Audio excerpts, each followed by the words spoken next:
1987, hilarious history to fall asleep, silicon, spandex, and slightly used stars by Mark Twain. Copyright 2026, James Henderson. I have observed that the human race has a peculiar habit of celebrating its own inventions right up until the moment those inventions turn around and bite them. In 1987, the biting was done by machines, markets, and a particularly ill-tempered wind in London. Herein lies the account of a year where humanity tried to automate its soul and found the user manual somewhat lacking. Chapter 1. The 2,000-point milestone, or why a number, with 3 zeros, is no place to anchor a boat. January of 1987 arrived not with a whimper, but with the sound of several thousand expensive Italian shoes galloping toward a finish line that didn't actually exist. It was a peculiar time to be alive, or at least to be observing the living. I have always maintained that the human race is the only species capable of getting drunk on a mathematical abstraction, and in the opening weeks of this year, the entire American populace seemed to have staggered into a collective stupor over the number 2,000. Specifically, I refer to the Dow Jones Industrial Average. To the uninitiated, which is to say anyone with a lick of common sense, the Dow is a sort of thermometer stuck into the hindquarters of the nation's commerce to see if the patient is feverish. For decades, this thermometer had hovered at respectable, if somewhat sluggish levels. But on the 8th day of January, the mercury shot up past the 2,000 mark for the first time in history. You would have thought, by the way the newspapers carried on, that we had finally discovered a way to turn lead into gold, or, at the very least, a way to make broccoli taste like bourbon. The great paper mirage. I stood on a street corner in Manhattan, a place that has more noise per square inch than a boiler explosion in a tin whistle factory, and watched the yuppies celebrate. Now, a yuppie, for those of you blessed with an ignorance of the term, is a creature that appears to have been born in a dry cleaner's shop and raised entirely on a diet of cellular telephones and unearned confidence. They wore suits with shoulder pads so wide they could barely navigate a standard doorway without grease, and their hair was held in place by chemical resins that I suspect could have reinforced the hull of a Union ironclad. These young men and women were ecstatic. They shook their fists at the glowing green numbers on the electronic tickers and hugged one another as if they had just won a war. But what had they actually won? They had won the privilege of believing that their paper was worth more today than it was yesterday, despite the fact that the actual world, the world of dirt, timber, and sweat, hadn't changed a lick. I have seen this brand of prosperity before. In my day, we called it the Gilded Age, a title I claim some small credit for inventing.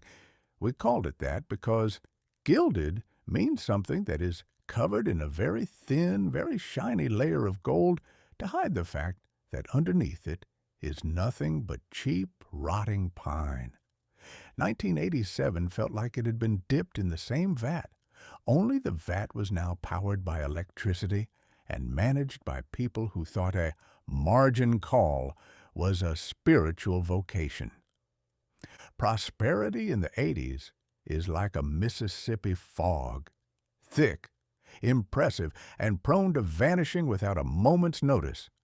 It settles over the river and makes every man feel like he's piloting a palace, right up until the moment he hears the crunch of the snag beneath his bow. The navigation of the fog. When you are piloting a steamboat through a thick fog on the Mississippi, there is a certain temptation to keep the engines at full head. You want to believe that the river is as wide and deep as it was when the sun was out. You want to believe that the landmarks are still where you left them. The 2,000-point milestone was that kind of fog. It was a white, swirling mist of optimism that made every bank clerk feel like a Vanderbilt.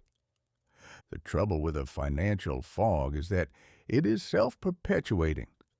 A man sees his neighbor getting rich off a company that makes nothing but synergy and infrastructure, and he decides he must have a slice of that pie, even if he doesn't know what synergy is or how to spell infrastructure. He goes to his broker, a man whose primary qualification for handling money is a shiny tie and the ability to speak rapidly without breathing, and he buys stocks. I asked one of these young financiers to explain the allure of the 2,000-point mark. He looked at me with the pity one usually reserves for a slow-witted dog. "It's psychological, Mr. Twain," he said, adjusting a pair of yellow suspenders that looked like they had been stolen from a high-visibility road crew. "It's a barrier. Once we break it, the sky is the limit." "My dear boy," I replied, "I have spent a great deal of time looking at the sky, and I have noticed that while it is indeed limitless, the ground is very firm and remarkably close by. When a man tells me the sky is the limit, I generally start looking for a parachute." The plastic gospel. The 80s have also introduced a new form of sorcery known as the credit card. In my era, if you wanted to owe a man money, you had to look him in the eye and sign a piece of paper, and he had to decide if your face looked like the face of a man who would pay him back.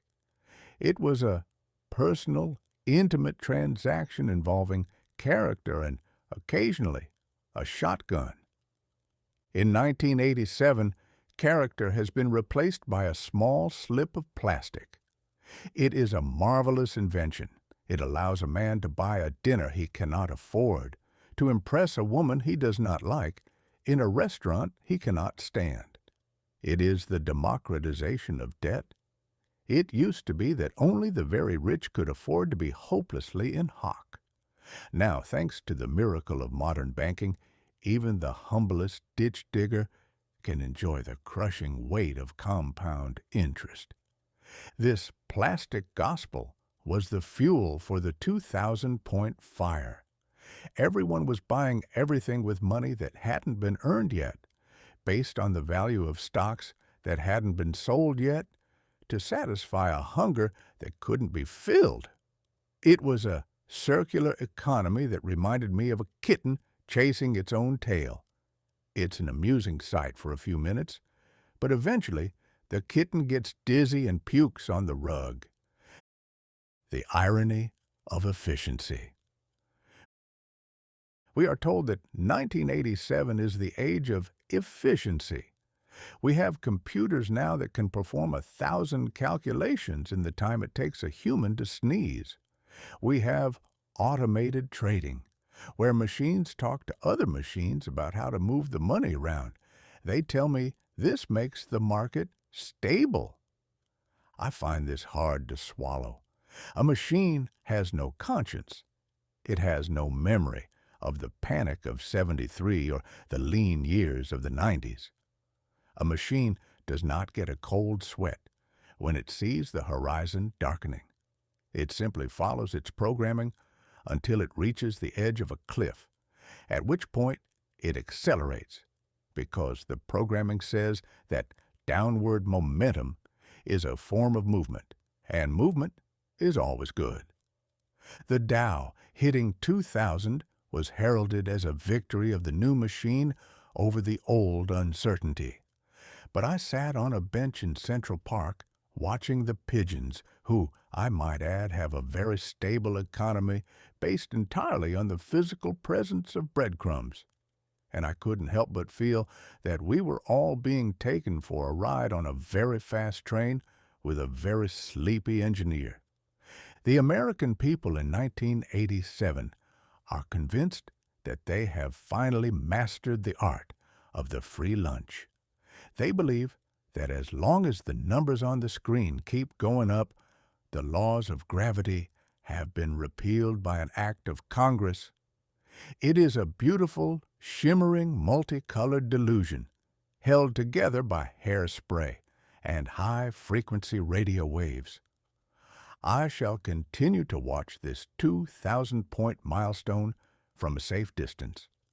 I have always preferred a river that stays within its banks, even if it moves a bit slower.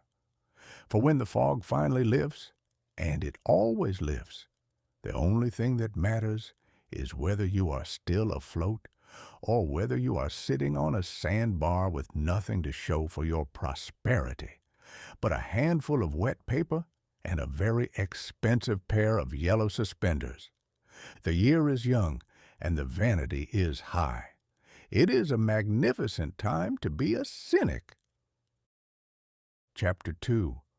The Ghost of a Star, or Why the Heavens Are Just a Very Large and Very Late Delivery Service.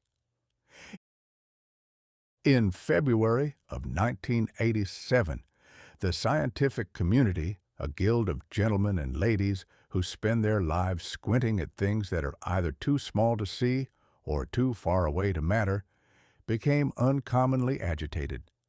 The cause of this ruckus was a light in the southern sky, specifically in the Large Magellanic Cloud. They called it SN 1987A. To you and me, that sounds like the serial number for a particularly uninspiring vacuum cleaner, but to an astronomer, it was the social event of the millennium. A star had exploded. Now, I have seen many things blow up in my time. I have seen steamboat boilers let go with a roar that would make the devil jump out of his skin. I have seen political careers disintegrate upon the discovery of a misplaced letter, and I have seen the occasional 4th of July celebration go spectacularly sideways in a shower of sparks and singed eyebrows. But when a star decides to go out of business, it does so with a sense of theater that makes human vanity look like a damp matchstick in a thunderstorm. The grand illusion of breaking news. The most delightful part of this celestial catastrophe, however, was the timing. The astronomers were running about their observatories, adjusting their lenses and shouting into their telephones as if they were reporting a fire at the local bakery. They called it a discovery. They treated it as news. But there is a hitch in the plumbing of the universe that the average human brain is loath to acknowledge. Light, while reasonably fast for a local delivery, is remarkably sluggish when it has to cross the vast, drafty hallways of the cosmos. This particular star, this SN 1987A, did not explode in February of 1987.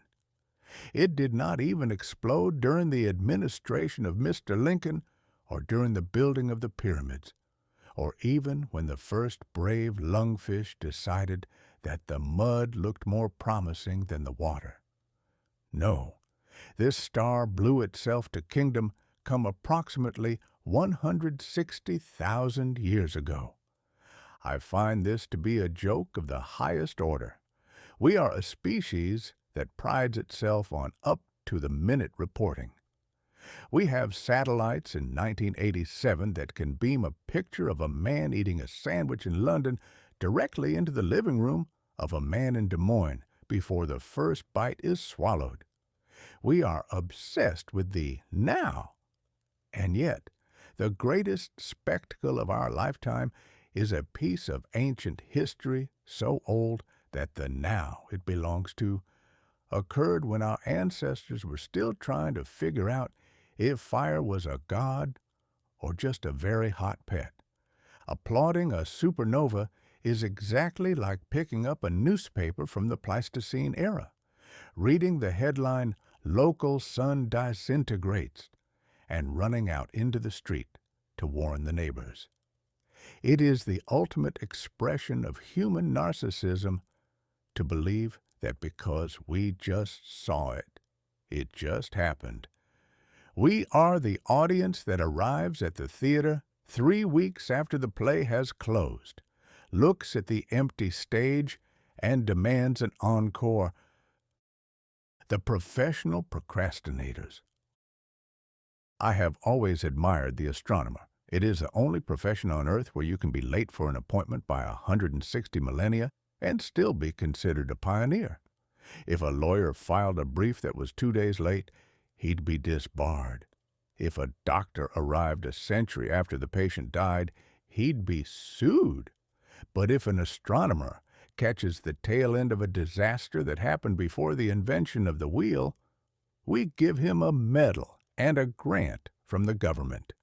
In 1987, they were particularly proud of themselves because they had caught something called neutrinos. They told me that these are tiny particles that can pass through a lead wall the size of a solar system without so much as saying, "Excuse me." To catch these shy little ghosts, the scientists went deep underground into mines and filled giant tanks with water, then sat in the dark, waiting for a flash of light. Think of the absurdity. To see the most brilliant explosion in the heavens, the human race decided the best course of action was to go into a hole in the ground and stare at a bucket of water. It is a perfect metaphor for the human condition. We spend our lives in the dark, looking at reflections and calling it enlightenment. The fame of a corpse. There is also the matter of stardom, a word that in 1987 is applied equally to a ball of burning gas and a woman who can sing 3 notes while wearing a conical corset.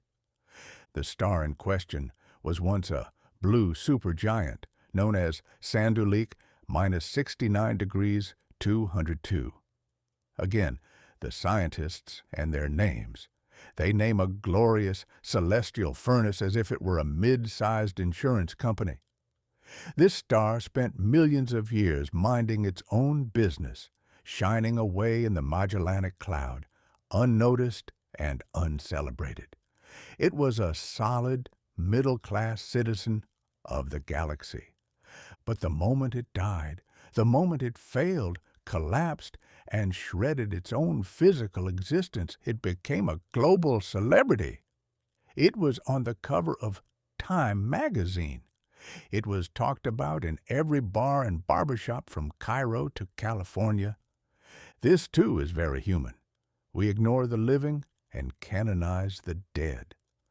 A man can spend 70 years writing the finest literature in the world and barely earn enough to keep his boots in repair. But the moment he turns up his toes and departs for the great perhaps, we build him a monument and sell his old laundry lists at auction. Sanduleak was just another light in the sky until it became a corpse, at which point it became an event. I suppose there is a comfort in it. If a star can be famous 160,000 years after it ceases to exist, there is hope for the rest of us. It suggests that relevance is merely a matter of how long your ghost can keep walking. A lesson in perspective. As I watched the people of 1987 crane their necks to see this new star, I couldn't help but reflect on the 2,000-point Dow Jones from the previous month. The financiers were worried about their long-term investments. They were fretful about the next quarter, or perhaps the next decade. And here, hanging over their heads, was a reminder that long-term in the eyes of the universe is a span of time that would turn a trillionaire's ledger into dust before he could finish his morning coffee. The light from SN 1987A had been traveling toward Earth while civilizations rose, fell, turned into sand, and were replaced by people who think that a microwave oven is the pinnacle of creation. The star didn't care that we saw it. It didn't care about our telescopes, our neutrinos, or our Nobel Prizes. It had finished its work long ago. It was merely sending us a very long, very bright telegram to let us know that while we may think we are the center of the drama, we are really just the folks sitting in the very back row of the gallery, 3 days after the circus has left town. 1987 is a year that thinks it is moving very fast. It has its fax machines and its supersonic jets. It is a year in a hurry. But every now and then, the universe reaches down and taps us on the shoulder with a beam of light from the Stone Age, just to remind us that we are all just passengers on a very slow boat, drifting through a very large fog, cheered by the ghosts of fires that went out before we were even a twinkle in a monkey's eye. I reckon I'll stay up and look at it for a while.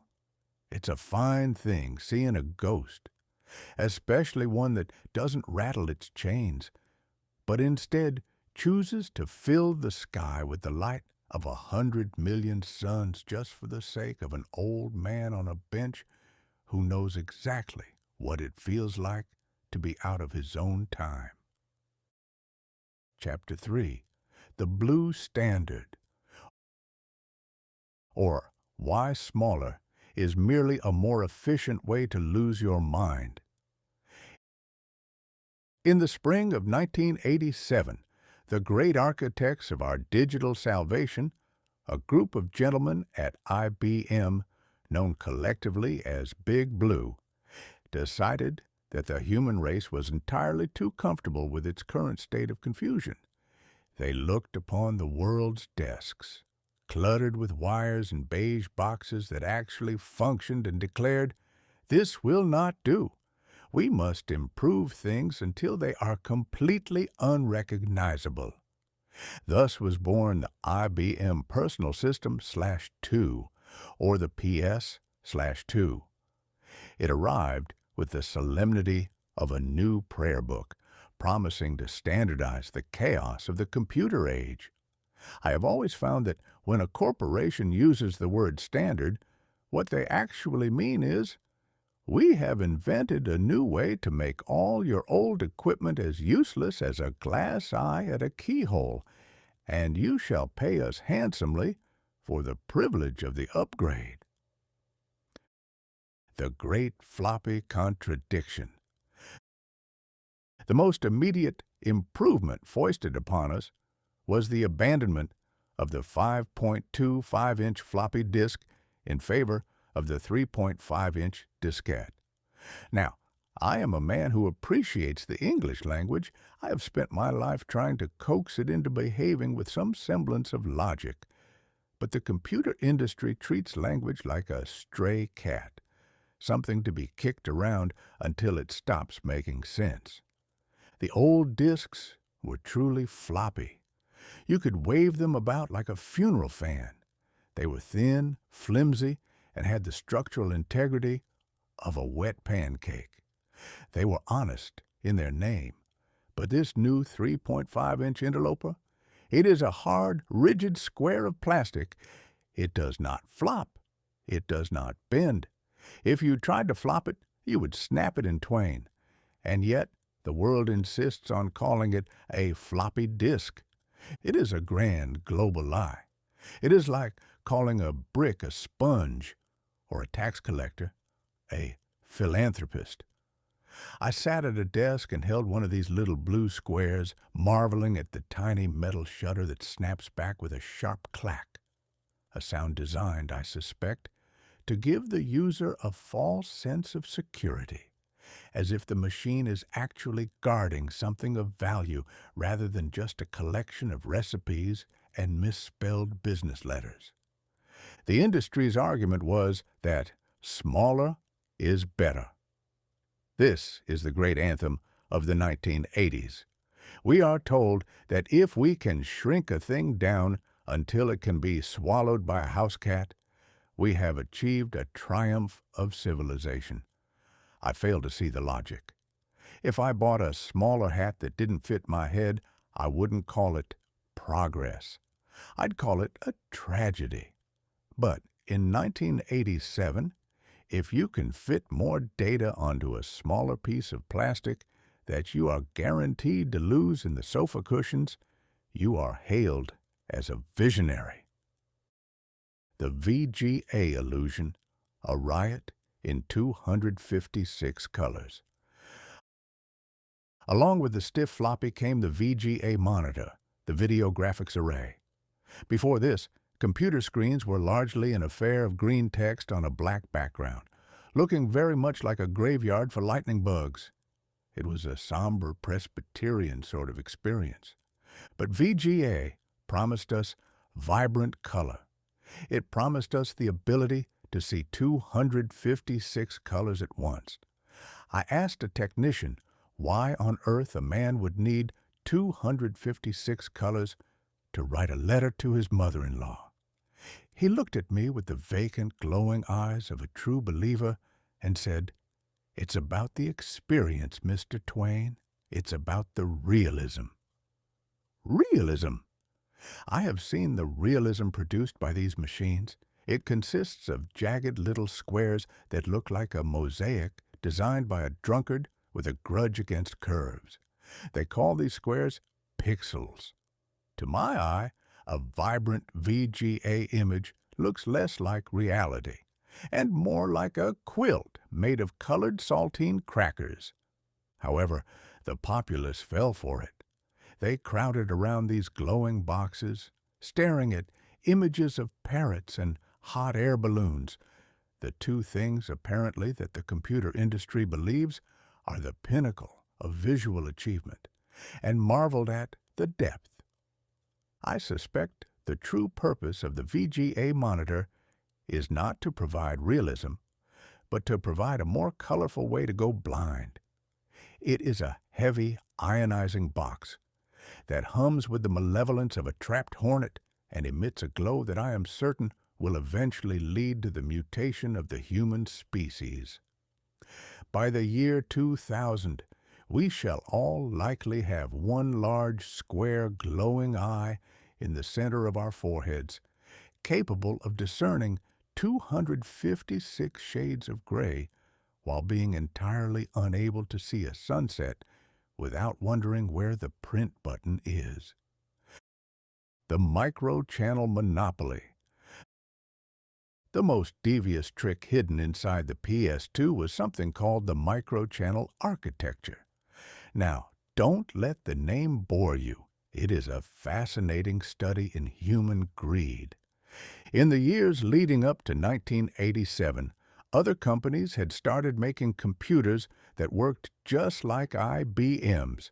They were called clones, and they were cheaper. This made the gentleman at Big Blue very cross indeed. It is a terrible thing for a giant to realize that the peasants have figured out how to build their own beanstalks.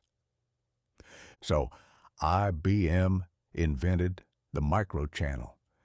It was a way of building the computer's innards so that none of the old parts, the parts made by other people, would fit. They changed the shape of the holes. They changed the way the electricity flowed. They built a walled garden and charged a king's ransom for the key. They told the public this was for reliability. It is the oldest scam in the book.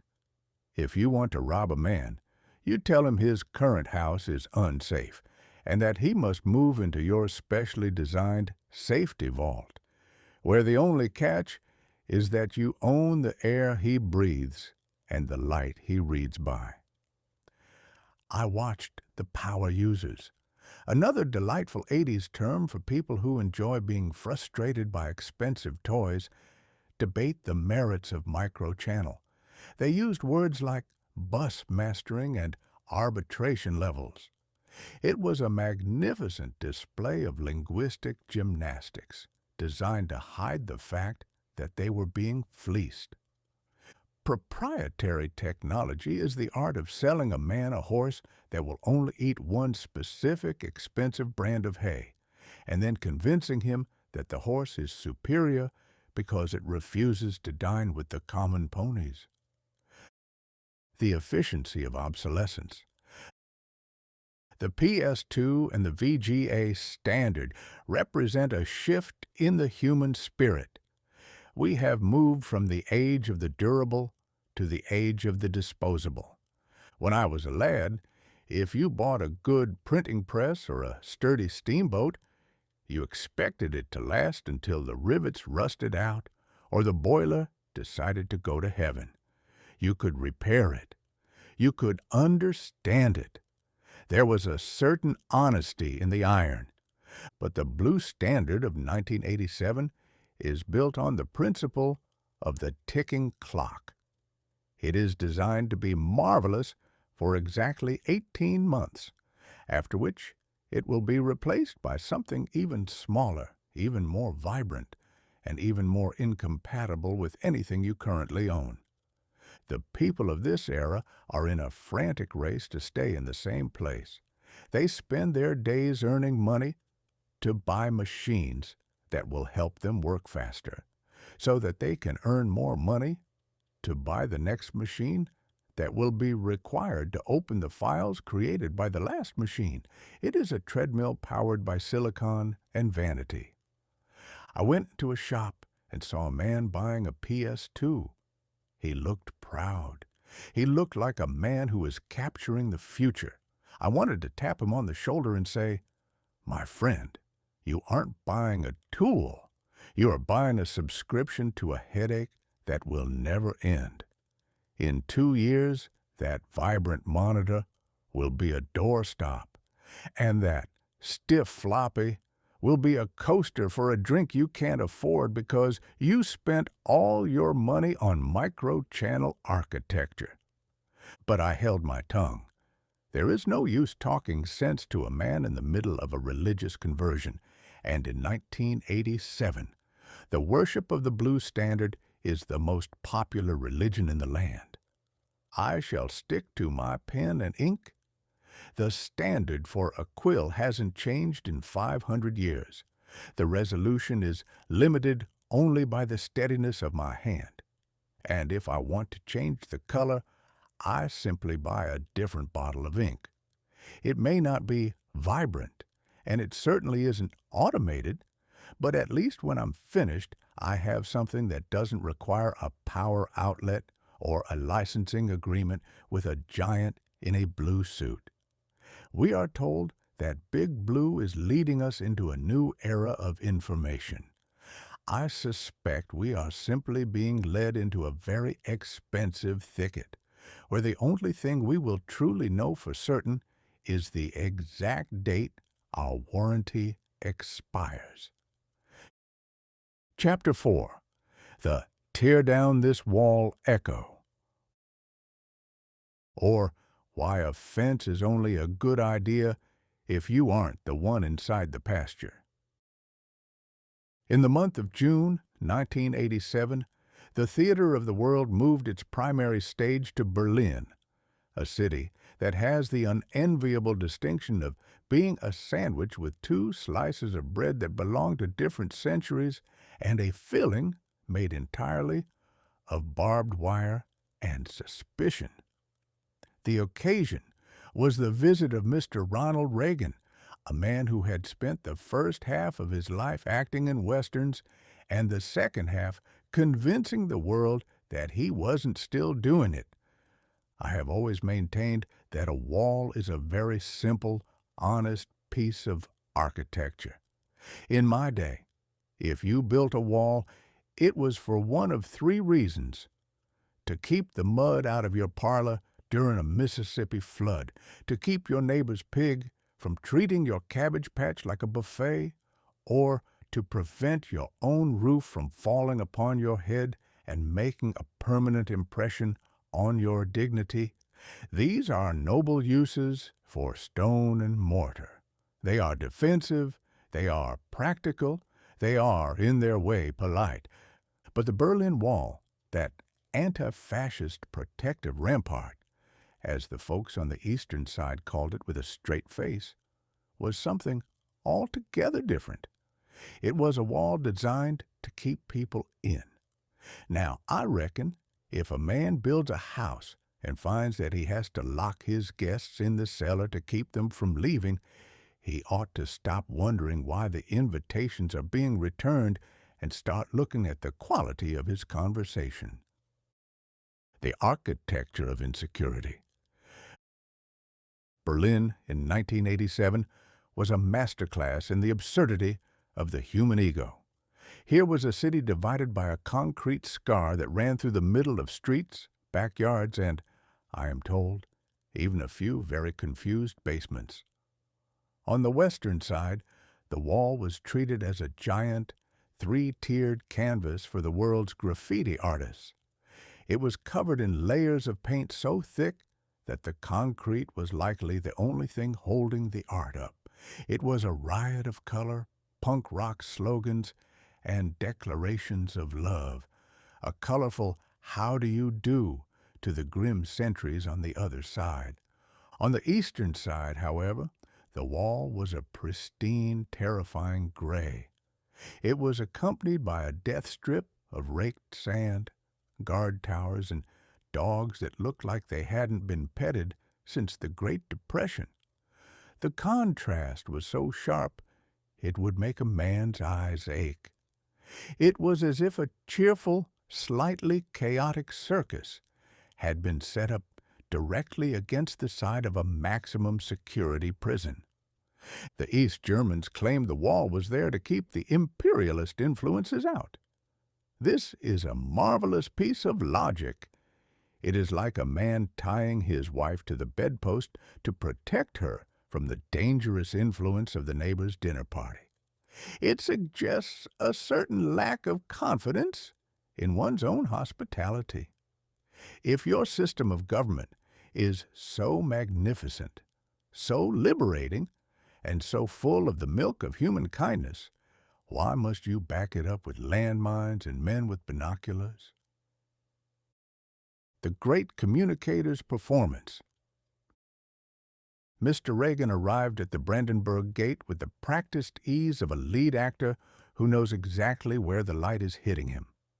He stood behind a wall of bulletproof glass, a smaller wall to protect him from the effects of the larger wall, and delivered a speech that would echo long after his hair had finally turned gray, if indeed it ever did, which I suspect was scientifically impossible. "Mr. Gorbachev," he said, pitching his voice for the back row of the galaxy, "tear down this wall." It was a magnificent line. It had rhythm, it had punch, and it had that certain cowboy justice quality that the American public finds more addictive than sugar water. I watched the scene and couldn't help but admire the showmanship. Mr. Reagan knew that in 1987, the world was no longer governed by treaties and dry documents. It was governed by the sound bite. If you can say a thing in 5 words that people can remember while they are brushing their teeth, you have more power than a king with a standing army. I thought of the poor fellow, Mr. Mikhail Gorbachev, over in Moscow. He is a man who looks like he has a map of the world permanently tattooed on his forehead, which, I suppose, is a very efficient way to ensure you never get lost in a meeting. He had been talking about glasnost and perestroika, which are Russian words for "we are broke and we would very much like to stop being broke." He was trying to open the windows of his house just a crack, only to have the President of the United States stand on his lawn and demand he take the sledgehammer to the foundations. The neighbor's fence. I have often reflected on the old saying, "Good fences make good neighbors," It is a sentiment that sounds wise until you actually think about it. A good fence makes a good neighbor only if both of you agreed where to put it and both of you have the key to the gate. A fence that is built by one man to prevent the other from seeing his garden is not a fence. It is an insult. The Berlin Wall was the ultimate insult. It was a physical manifestation of a bad argument. For 26 years, the world had been staring at this gray monstrosity, waiting for one side or the other to blink. In the meantime, the people of Berlin had to live with the fact that their city was a psychological laboratory. If you lived in the West, you lived in a bright, neon-lit bubble of freedom that was entirely surrounded by a gray sea of not freedom. It was like living in a very expensive jewelry box that happened to be sitting in the middle of a minefield. You could buy all the VCRs and VGA monitors you wanted, but you couldn't drive 50 miles in any direction without hitting a man in a funny hat who wanted to see your papers. The echo and the reality. The 1987 speech was hailed as a turning point, but I noticed that after the applause died down and the bulletproof glass was packed away, the wall was still there. The concrete didn't crumble under the weight of the rhetoric.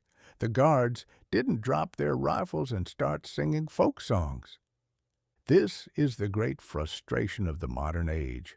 We believe that if we can just say the right thing or broadcast the right image, the physical world will somehow get the hint and rearrange itself to suit us. We think that information is the same as action. But the wall was stubborn. It was made of the same stuff that kept the Mississippi at bay: brute matter and human obstinacy. It was a reminder that while 1987 might be the year of the digital call and the moving picture, the GIF, there are still things in this world that are relentlessly analog. You cannot delete a wall. You cannot format a border. You have to wait for the slow, grinding machinery of history to rust through the hinges. Still, the echo of the speech was important. It gave the people of the East something to whisper to one another while they were standing in line for bread that had the texture of a fireplace brick. It reminded them that the rest of the world hadn't forgotten that they were living in a closet. I reckon that walls, like bad marriages and stubborn debts, eventually fall because they become too expensive to maintain. The cost of keeping the Berlin Wall standing, in money, in soldiers, and in the sheer psychological exhaustion of lying to oneself every morning, was becoming higher than the cost of just letting people go to the store and buy a different kind of cheese. Mr. Reagan's speech was the bill being presented to the management. It said, "The dinner is over, the wine is sour, and it is time to settle the account." As I watched the news reports, I found myself thinking of the fences I knew as a boy. They were simple things, meant to define a space, not to imprison a soul. A man should be able to look over his fence and see his neighbor, wave a hand, and perhaps exchange a bit of gossip about the weather. When the fence becomes so high that you can no longer see the sun rise on the other side, you haven't built a protective rampart. You've just built a very large tomb, and the trouble with tombs is that eventually the inhabitants always want out. 1987 is a year of loud voices and grand gestures. The "Tear Down This Wall" speech was the loudest of them all. It was witty, it was theatrical, and it was thoroughly American. It was a demand for a world where smaller and more efficient might actually apply to the barriers we put between ourselves. I'll stay tuned. I want to see if the concrete has as good an ear for theater as the rest of us. I suspect it does. But concrete is a slow audience. It takes a few years for it to decide to stand up and cheer. Chapter 5. The 200th Birthday of the Parchment. Or, Why a User Manual for Democracy is Best Written by Men Who Didn't Have to Deal with Long-Distance Telephone Rates. In September of 1987, the United States of America decided to throw a massive nationwide birthday party for a piece of paper. Now, I have seen people celebrate many things: the birth of a firstborn son, the completion of a bridge, or the fortunate demise of a particularly litigious mother-in-law. But it is a rare and curious thing to see a whole population go into a frenzy over a 200-year-old stack of sheepskin. I am speaking, of course, of the Constitution. In 1787, a group of 55 gentlemen, possessing varying degrees of wisdom, a shared penchant for knee breeches, and an almost superhuman tolerance for unair-conditioned rooms, gathered in Philadelphia to write a user manual for a new country. In 1987, we celebrated the fact that despite 2 centuries of people trying to lose the instructions or intentionally break the machine, the contraption was still somehow wheezing along. The candlelight conundrum. I find it a magnificent irony that the citizens of 1987, who cannot go 10 minutes without checking a digital watch or worrying about the signal strength of their cordless telephones, are governed by a document written by the flickering light of tallow candles. Think of it! Mr. Madison, Mr. Hamilton, and the rest of the Philadelphia choir sat down to define the supreme law of the land at a time when the fastest way to send a message was to tie it to a horse and hope the horse didn't develop a sudden interest in a distant meadow. They wrote about the press when the press was a literal iron machine that you had to sweat over to produce 100 blurry pages an hour. They wrote about arms when the state-of-the-art was a muzzle-loading flintlock that had a 50-50 chance of hitting a barn door or simply sneezing a cloud of smoke into your own eyes. And yet, here we are in 1987, using these same 18th century sentences to argue about satellite transmissions, fiber optic cables, and whether or not a man's private data is the same as his papers and effects. It is like trying to use the blueprint of a wooden raft to navigate a nuclear-powered aircraft carrier. The fact that it works at all is either a testament to the genius of the framers or a sign that the Almighty has a very protective sense of humor when it comes to Americans. The professional interpreters. The bicentennial celebration in Philadelphia was a sight to behold. There were parades, there were speeches, and there was enough red, white, and blue bunting to wrap the moon twice over. But beneath the festive surface, there was the usual army of interpreters, otherwise known as lawyers. I have always maintained that a lawyer is a man who can take a perfectly clear sentence like "the cat sat on the mat" and turn it into a 3-year court battle over the definition of a cat, the structural integrity of the mat, and whether the act of sitting constitutes an illegal seizure of floor space. In 1987, the Supreme Court and the various legal pundits were having a field day with the bicentennial. They spent their time trying to divine the original intent of the founders. They treat the Constitution not as a living document, but as a sort of political Ouija board.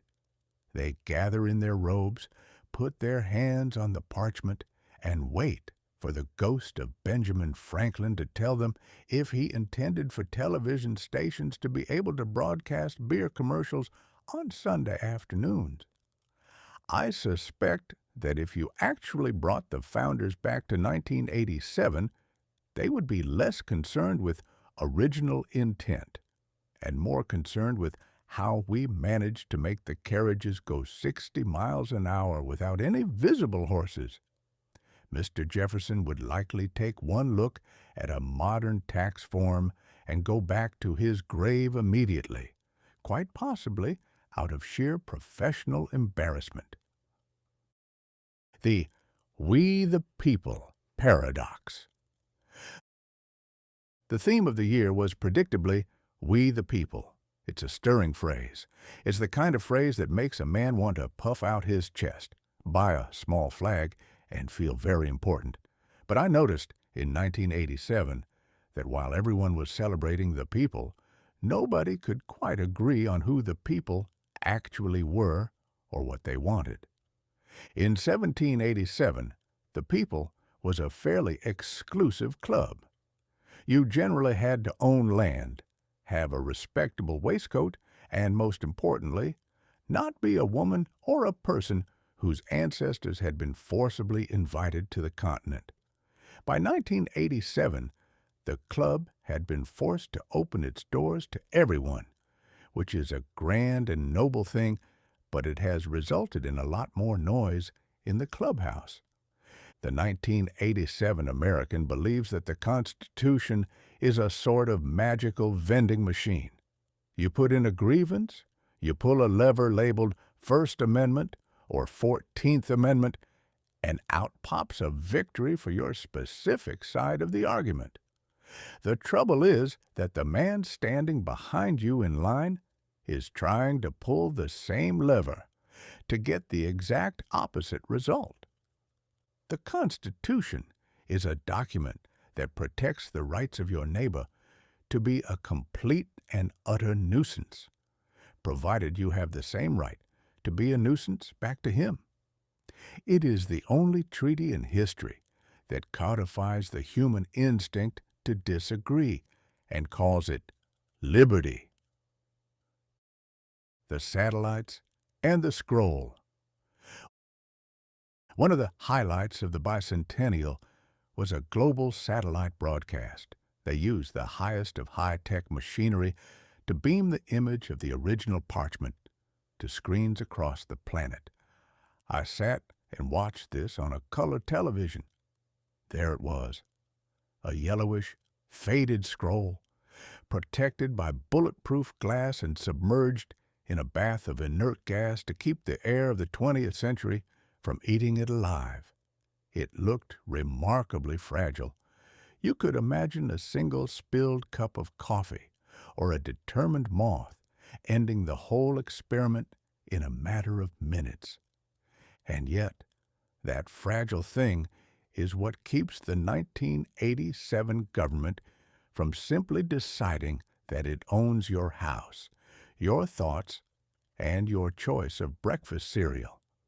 It is a piece of paper that stands between the individual and the great machinery of the state. In 1987, the state is very large indeed. It has computers that know your Social Security number. It has satellites that can see the bald spot on the top of your head from space. It has a bureaucracy that produces more paper in a single Tuesday than the entire 18th century produced in a decade. Against all this weight, we throw a single 200-year-old scroll. It shouldn't work. It is like trying to stop a charging elephant with a polite letter of protest. But because the people have all agreed to believe in the magic of the parchment, the elephant stops. It is the most successful ghost story in the history of the world. The birthday cake of democracy. As the fireworks went off over the Liberty Bell, I found myself thinking about the durability of ideas. 1987 is a year obsessed with the new, We want the new car, the new computer, the new light version of the old beer. We treat anything more than 5 years old as a relic suitable only for a museum or a garage sale. And yet, here is the Constitution, turning 200 and still being used every single day. It has survived a civil war, several Great Depressions, the invention of the internal combustion engine, and the even more terrifying invention of the talk show. It survives because it was written by men who understood one fundamental truth, that human nature doesn't change. A man in a wig in 1787 and a man in a power suit in 1987 are both possessed of the same vanities, the same greed, and the same occasional urge to be a bit of a tyrant if given the chance. The Constitution wasn't written to manage the technology of the future. It was written to manage the tempers of the future. So, I raised a glass to the old parchment. It is a messy, complicated, and often frustrating document. It is full of compromises that satisfy no one and loopholes that keep thousands of lawyers in luxury sedans. But compared to the alternatives, which usually involve a man in a uniform telling you what to think and shooting you if you think otherwise, it is a masterpiece of common sense. The party in Philadelphia eventually ended, the bunting was taken down, and the politicians went back to Washington to continue ignoring the spirit of the document while quoting its letter. But the Constitution went back to its gas-filled case, waiting for the next 200 years of human folly to try and find a new way to break it. I reckon it'll be just fine. It's survived 2 centuries of us. A few more years of satellites and shoulder pads aren't going to do it any permanent harm. 1987 might be the year we celebrated the parchment, but I suspect the parchment was the one laughing at us. It's seen it all before. It's just the clothes that change. Chapter 6. The Space-Bound Riverboat, or Why the Future Looks Remarkably Like a Floating Parlor, filled with people who forgot how to wear trousers. In the waning days of September 1987, the American people decided they had enough of the terrestrial world, a reasonable conclusion given the state of the stock market and the hairspray industry, and turned their collective gaze back to the stars. The occasion was the premiere of Star Trek, The Next Generation. Now, I am no stranger to the concept of Star Trek. I recall the original series from the 60s, which featured a young man named Captain Kirk, who seemed to view the entire galaxy as a series of exotic locales in which to lose his shirt and engage in fisticuffs with rubber-suited lizards.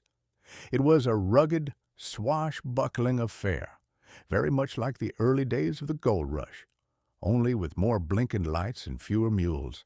But this next generation, it is an entirely different kettle of fish. This is the future, as imagined by a committee of librarians and philosophers who have spent a great deal of time thinking about diplomacy and almost no time thinking about where a man is supposed to keep his pocket watch. The Pilot and the Palace. I watched the first 2-hour installment, and I was struck immediately by the commander of this new vessel, Captain Jean-Luc Picard. He is a Frenchman with a British accent, a feat of linguistic gymnastics that I find more impressive than the ship's engines. Unlike Captain Kirk, who was a creature of impulse and chin muscles, Captain Picard is bald, austere, and possesses the kind of gravitas usually reserved for a hanging judge or a very successful funeral director. He does not punch his way out of problems. He talks his way out of them. He sits in a chair that looks like it belongs in the lobby of a very expensive hotel and commands his crew with a level of calm that would make a Mississippi pilot look like a caffeinated squirrel. I have spent a good portion of my life on the great riverboats of the West, and I can tell you that commanding a starship is exactly like piloting a steamboat, with three minor exceptions. The starship has significantly fewer snags and sawyers to worry about. The boiler explosions on a starship usually involve the very fabric of space-time rather than just a leaky valve and a bit of bad luck. The crew of a starship wears spandex that is so tight it should be considered a medical condition. The Enterprise D is not a boat, it is a floating palace. It has carpets, it has paintings, it has families on board. In my day, if you brought your children and your pet canary on a working vessel, you weren't an explorer, you were an evacuee. But in the 24th century, apparently, we cannot face the great unknown unless we have a well-appointed nursery and a counselor on the bridge to help us talk through our feelings. The machine who would be a man. The most intriguing member of this new congregation is a fellow named Data. He is an android, which is a polite way of saying he is a clockwork man with a very expensive paint job. He is pale, yellow-eyed, and possesses a brain that can calculate the trajectory of a comet while simultaneously reciting the entire works of Shakespeare in alphabetical order. The central drama of this character is his desire to be human. I find this to be the most hilariously misguided ambition in the history of fiction. Here's a creature who is immortal, perfectly logical, physically indestructible, and possesses a memory that doesn't fail him after 3 glasses of punch. And what does he want? He wants to be able to cry, to get the flu, to worry about his mortgage, and to have his heart broken by a woman who will inevitably leave him for a man with a faster horse. It is the ultimate human vanity. We are so convinced of our own magnificence that we imagine a perfect machine would spend its night staring into a mirror, weeping because it cannot figure out how to laugh at a pun. I wanted to reach through the screen, pat the poor boy on his metallic shoulder, and say, "Son, stay as you are. Being human is a noisy, messy, and remarkably expensive business. You've got the better end of the deal by a country mile." The holodeck, the ultimate lie. Then there is the holodeck. This is a room where you can step inside and tell a computer to create any environment you desire. If you want to be in a Victorian study, poof, there you are. If you want to be on a tropical beach, presto, the sand is between your toes. This is the logical conclusion of the path we started on with the vibrant VGA monitors I discussed previously. We are no longer content with looking at a picture. We want to live inside the picture. The holodeck is the most efficient engine for procrastination ever devised by the mind of man. I can see it now. The future of our race will not be spent exploring the stars or solving the mysteries of the soul. It will be spent in a windowless room, pretending we are playing cards with famous dead people while our actual lives gather dust in the hallway.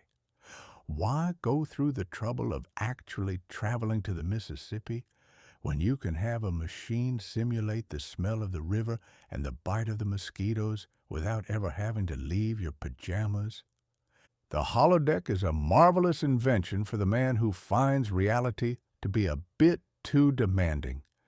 It allows a coward to be a hero, a pauper to be a king, and a bore to be the life of the party, provided the power doesn't go out. A future without pockets. I must address the costumes. In 1987, the creators of this show decided that by the 24th century, humanity would have evolved past the need for buttons, zippers, or pockets. The uniforms are one-piece jumpsuits that look like they were designed by a man who had a personal vendetta against the human circulatory system. When Captain Picard wants to adjust his shirt, he has to perform a sharp, downward tug on the hem, a gesture the fans have already begun to call the Picard maneuver. I watched him do this and felt a deep, soulful kinship with the man. It is the universal sign of a man who has been forced into clothing that was clearly intended for someone 3 inches shorter and 5 pounds lighter. And where do they keep their things? A man needs a pocket for his knife, his matches, his loose change, and perhaps a crumpled piece of paper with a joke he heard in a tavern. These spacefarers have nothing. If they want to communicate, they tap a little badge on their chest. If they want a sandwich, they walk over to a hole in the wall and ask for it.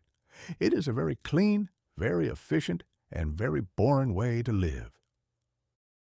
The philosophy of the frontier. The show tells us that the mission is to boldly go where no one has gone before.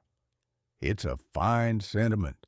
It's the same sentiment that drove the pioneers across the plains and the pilots down the river. But there is a smugness to this new future that grates on my nerves. The people of the Enterprise have solved all the small problems. They have no money, they have no hunger, they have no war, at least not among themselves. They spend their time discussing the Prime Directive, which is a rule that says they aren't allowed to help anyone else until those people have figured out how to build their own starships. It is the philosophy of the wealthy neighbor who watches your house burn down and says, "I would dearly love to lend you a bucket, but I'm afraid it would interfere with your spiritual growth as a homeowner." Yet, for all my carping, I found myself watching the second episode and the third. There is something about the final frontier that appeals to the old pilot in me. We all want to believe that the river doesn't end, that there is always one more bend, one more mystery, and one more chance to see something that will make us forget for a moment that we are just a collection of fragile bones and bad habits. Star Trek. The Next Generation is 1987's attempt to build a cathedral in the stars. It is bright, it is idealistic, and it is full of people who are far more polite than any group of humans has any right to be. It is a dream of a world where we have finally outgrown our own pettiness. I don't believe a word of it, of course. I suspect that if you put 5 humans in a room for more than an hour, even if that room is traveling at warp speed, at least 3 of them will start an argument about the thermostat, and the other 2 will try to find a way to turn the situation to their financial advantage. But it's a lovely dream. And in a year where the market is crashing and the stars are exploding, perhaps a lovely dream in spandex is exactly what we need to help us fall asleep. I'll keep watching. I want to see if the android ever figures out how to tell a lie. That, after all, is the true mark of being human. Chapter 7. The Harmonic Convergence, or Why the Universe is Remarkably Deaf to a Room Full of Humming Humans.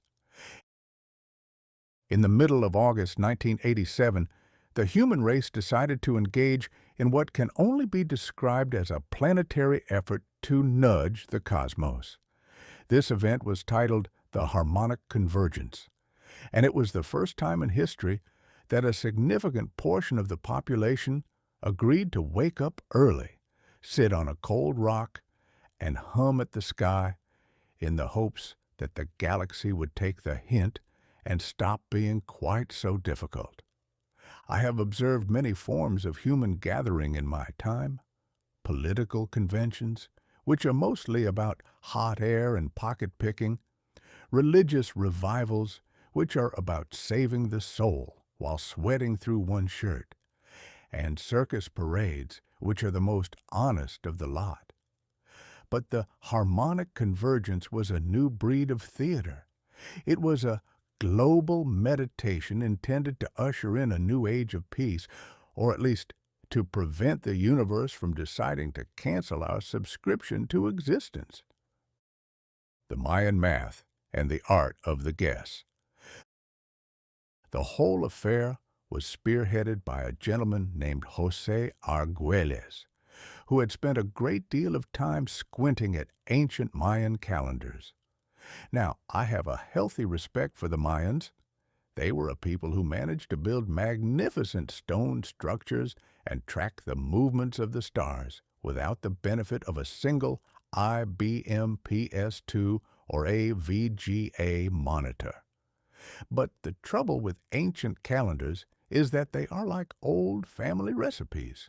Everyone has a different idea of what the measurements actually mean. Mr. Arguelles concluded that on August 16th and 17th, 1987, the Earth was scheduled for a paradigm shift. According to his calculations, we were finishing a 5,125-year cycle. And if 144,000 sun dancers didn't gather at various power centers to vibrate in unison, the world would essentially suffer a cosmic nervous breakdown. I have always found that when a man starts using numbers like 144,000 and 5,125, he is either trying to sell you an insurance policy or a prophecy.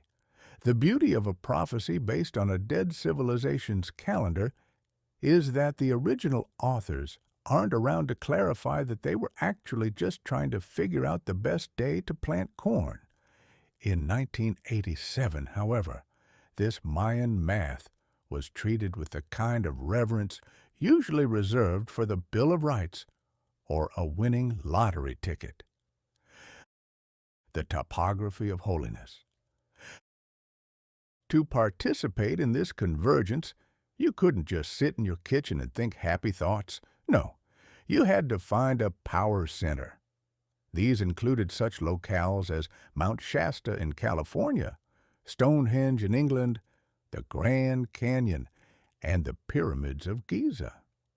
I find it curious that the universe's power centers are always located in places with magnificent views and a high concentration of gift shops.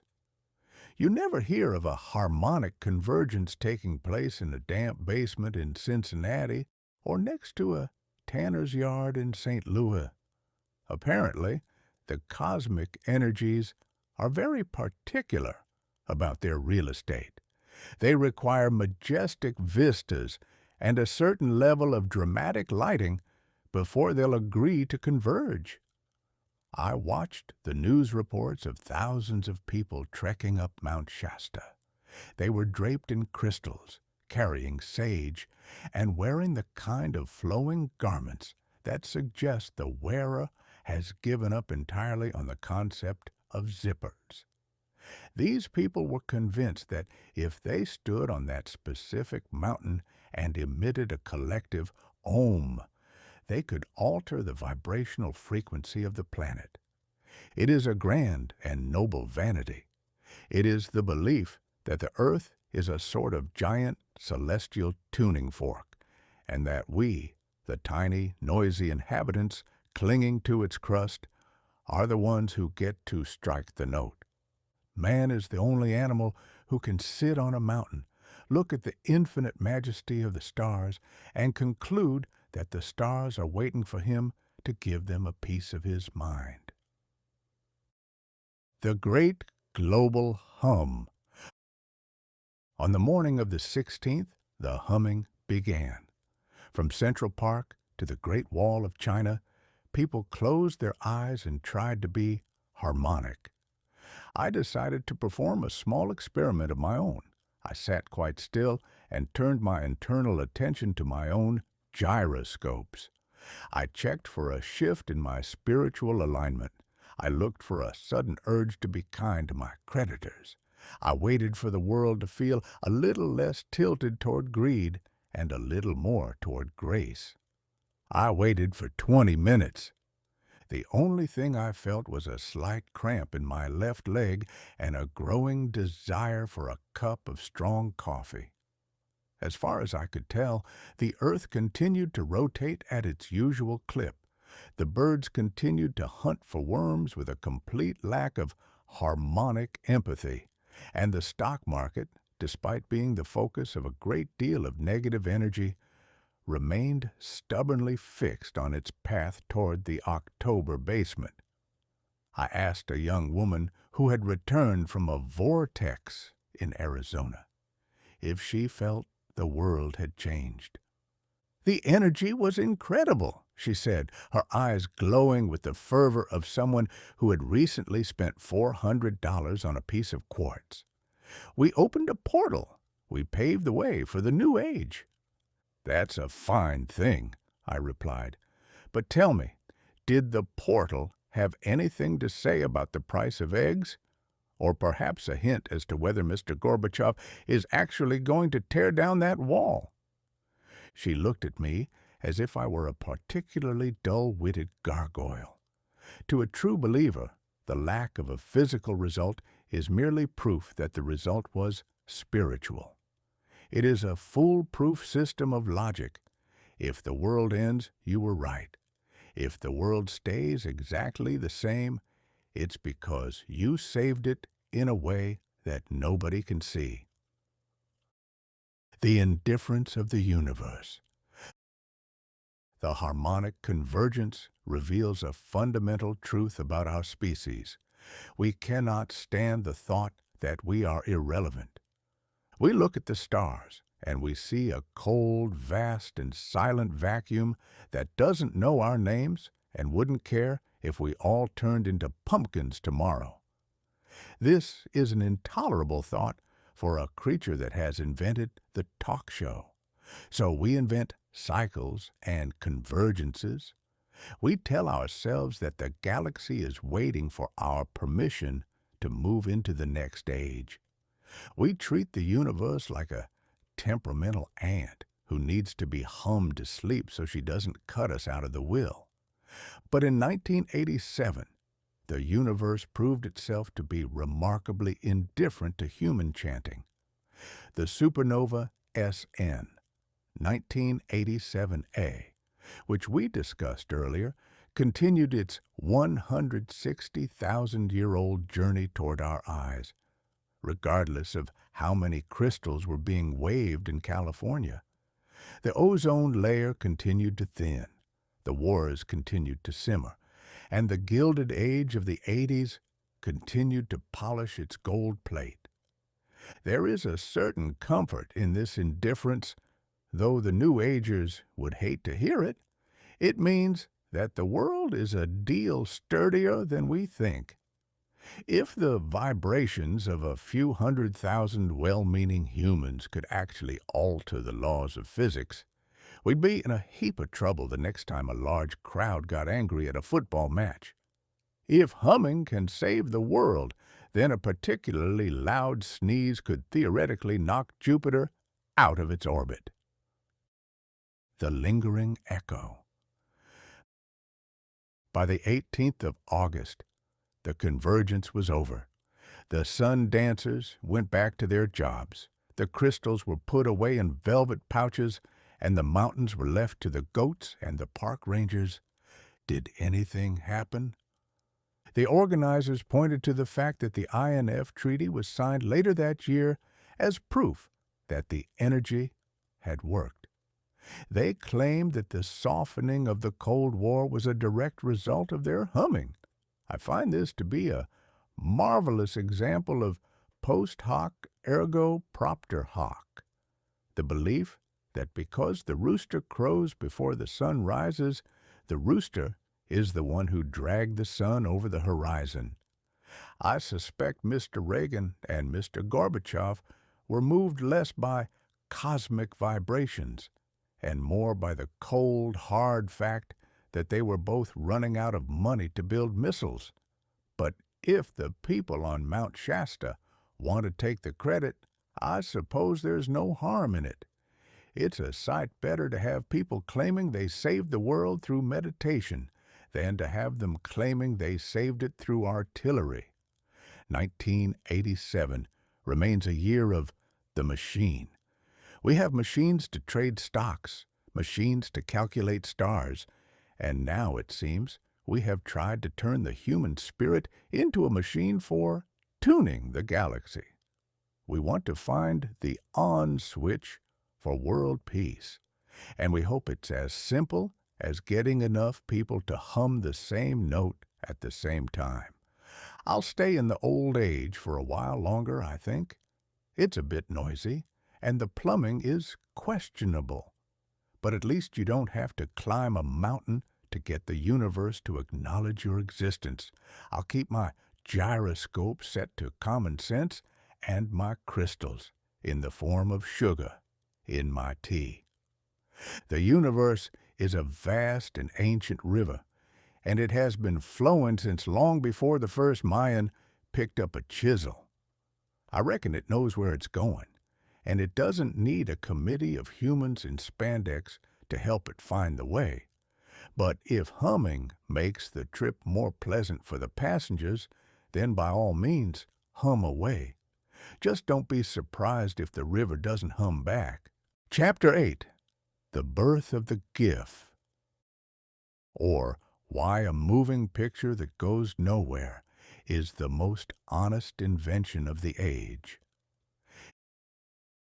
In the sweltering heat of June 1987, while the sun dancers were warming up their vocal cords for the harmonic convergence and the yuppies were still counting their paper millions, a quiet revolution was taking place in a laboratory in Columbus, Ohio. It was conducted by a company called CompuServe, an outfit with a name that sounds less like a pioneer of the future and more like a brand of industrial-strength porridge served in a Victorian workhouse. The result of this labor was the graphics interchange format, known to its friends and enemies alike as the GIF. I have always been a man who appreciates a good illustration. A well-placed sketch can say more than 1,000 words, especially if those words are being written by a lawyer or a tax collector. But the GIF was something entirely new.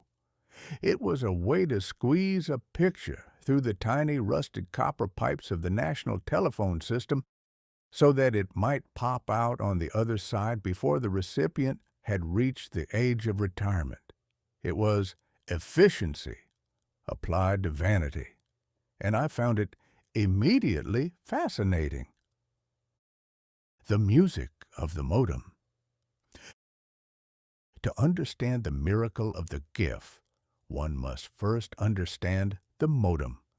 In 1987, if you want to connect your computer to the world, you must use a device that translates digital thought into a series of shrieks, whistles, and electronic groans. I have heard many unpleasant sounds in my life. The screech of a sawmill, the braying of a Missouri mule with a grievance, and the singing of a temperance choir on a Saturday night. But nothing compares to the sound of a 1,200 baud modem trying to handshake with a server in Ohio. It is the sound of a cat being fed through a clothes wringer, accompanied by the static of 1,000 ghostly radios. Once the handshake is complete and the screaming stops, you are connected to the information highway, which in 1987 is more of a muddy cowpath with a few ambitious signposts. Sending a regular photograph over this path would take so long that by the time the image appeared on your screen, the subject of the photo would have likely aged into a different tax bracket. Enter Mr. Steve Wilhite and his team of digital packers. They invented a way to compress an image, to fold it, tuck it, and squeeze it until it was small enough to slide through the phone lines like a greased pig at a county fair. The magic of the moving loop. But the true genius of the GIF, and the part that made my old heart skip a beat, was its ability to support multiple images in a single file. This allowed for animation. Now, when I say animation, do not think of the grand sweeping spectacles of Mr. Disney. I am talking about a tiny, jagged picture that repeats a single movement over and over and over again, for all of eternity. I sat and watched one of the earliest examples, a spinning globe. It turned to the right, reached the edge of its frame, and then, with a digital hiccup, began its journey again. It never arrived anywhere. It never saw the back of its own head. It simply performed a perpetual, frantic rotation in a space no larger than a postage stamp. I was instantly struck by the honesty of it. Most human endeavors are disguised as progress. We tell ourselves we are moving forward, that we are climbing a mountain, that we are reaching for the stars. But in truth, most of us are simply looping. We wake up, we eat our toast, we complain about the government, we go to sleep, and the next morning we refresh and begin the cycle again. The GIF is the first invention in history that doesn't lie to us about its destination. It says, I am going to wag this dog's tail forever, and I promise you, by the end of the day, the dog will still be exactly where you left him. It is the visual equivalent of a politician's stump speech, a tireless repetition of a single idea that creates the illusion of activity while remaining perfectly stationary. The great linguistic skirmish. No sooner had the GIF been born than a great war broke out over its name. In 1987, people are very particular about their standards, as I noted with the IBM PS2. But this battle was not over wires or bits.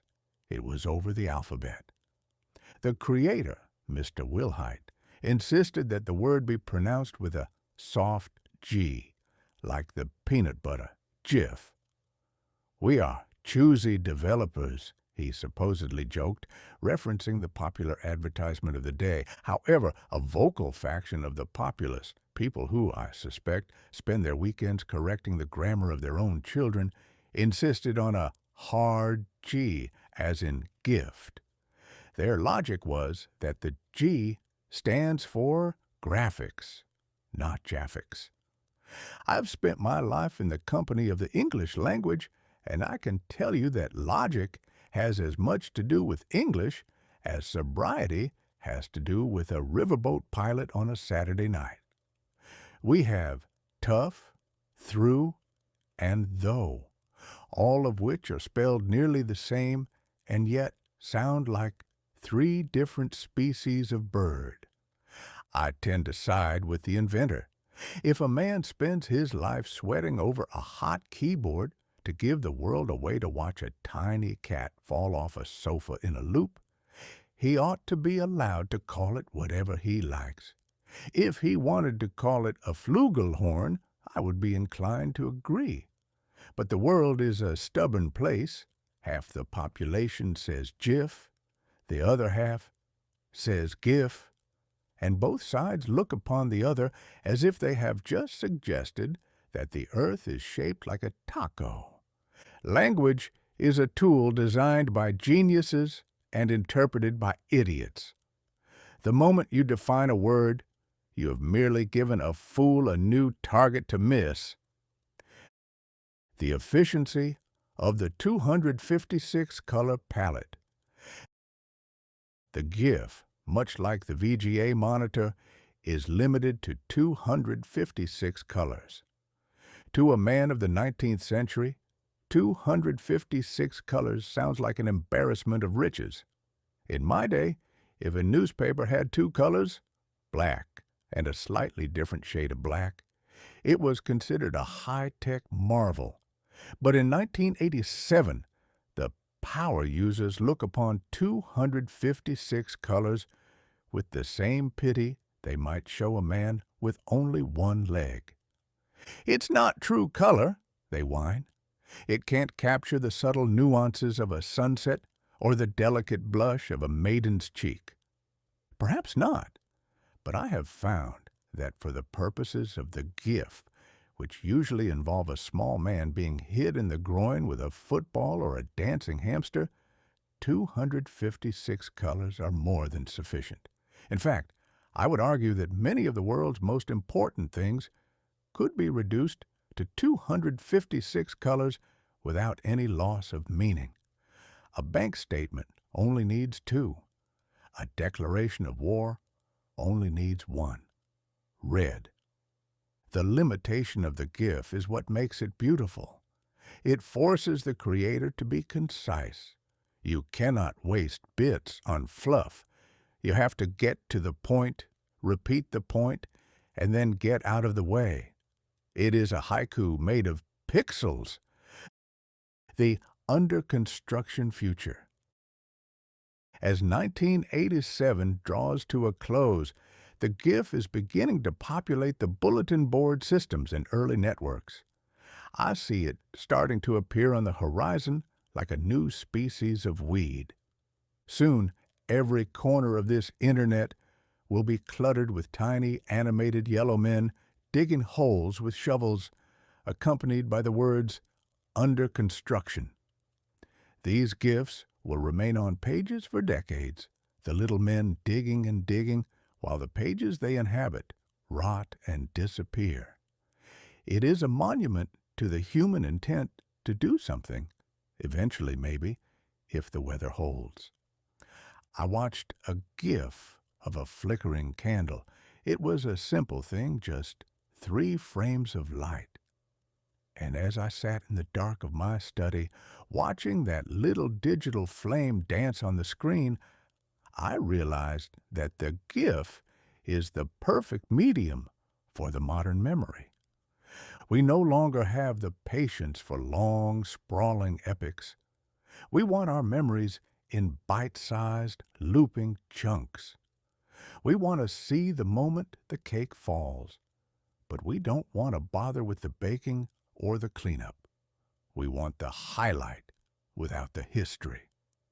The GIF is the ghost of 1987. It is a flicker of light that captures a second of time and refuses to let it go. It is a moving picture that perfectly represents a year of stalled markets, static walls, and people humming on mountains, a year that felt like it was going somewhere at warp speed, but was really just spinning its wheels in 256 vibrant colors. I reckon I'll make a GIF of myself. Just a 3-second loop of me rolling my eyes at the latest headline. It'll be just as relevant 100 years from now as it is today, and it won't take up more than 20 kilobytes of space.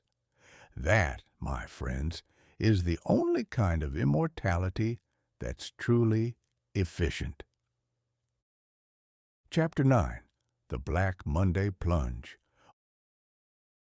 Or, why financial gravity is the only law that cannot be repealed by a shouted argument.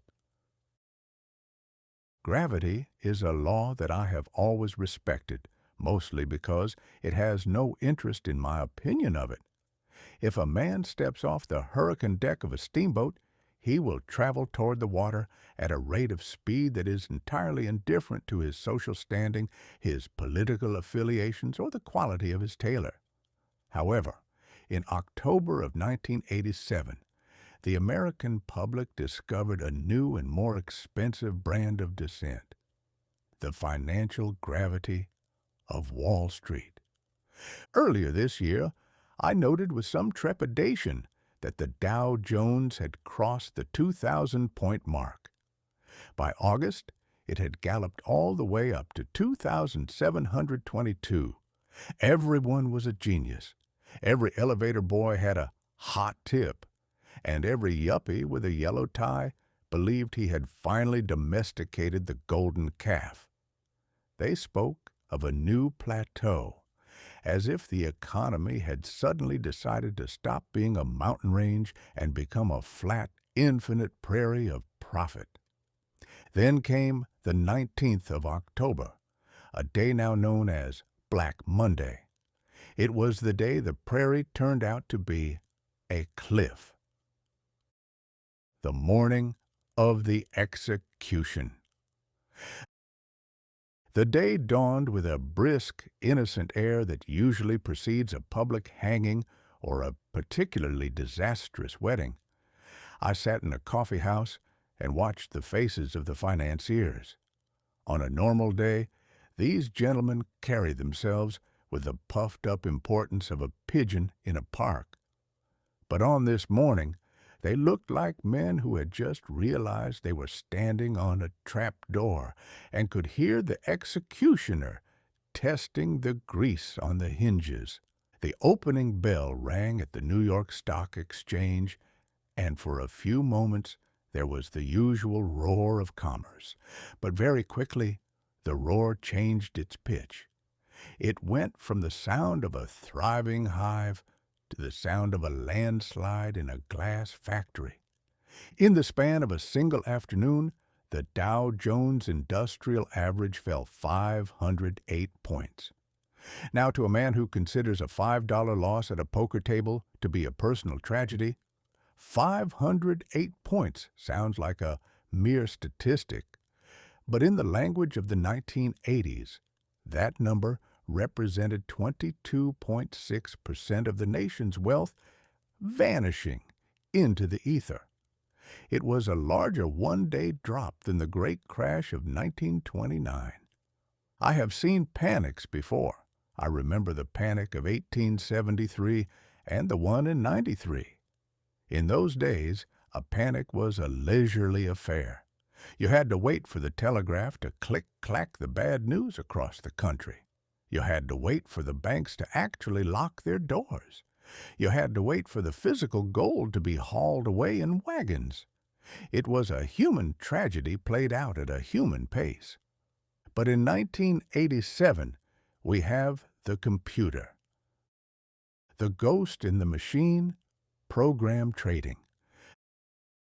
The primary villain of the piece, according to the experts, was something called program trading. As I have mentioned in previous chapters, the power users of 1987 have entrusted their fortunes to machines.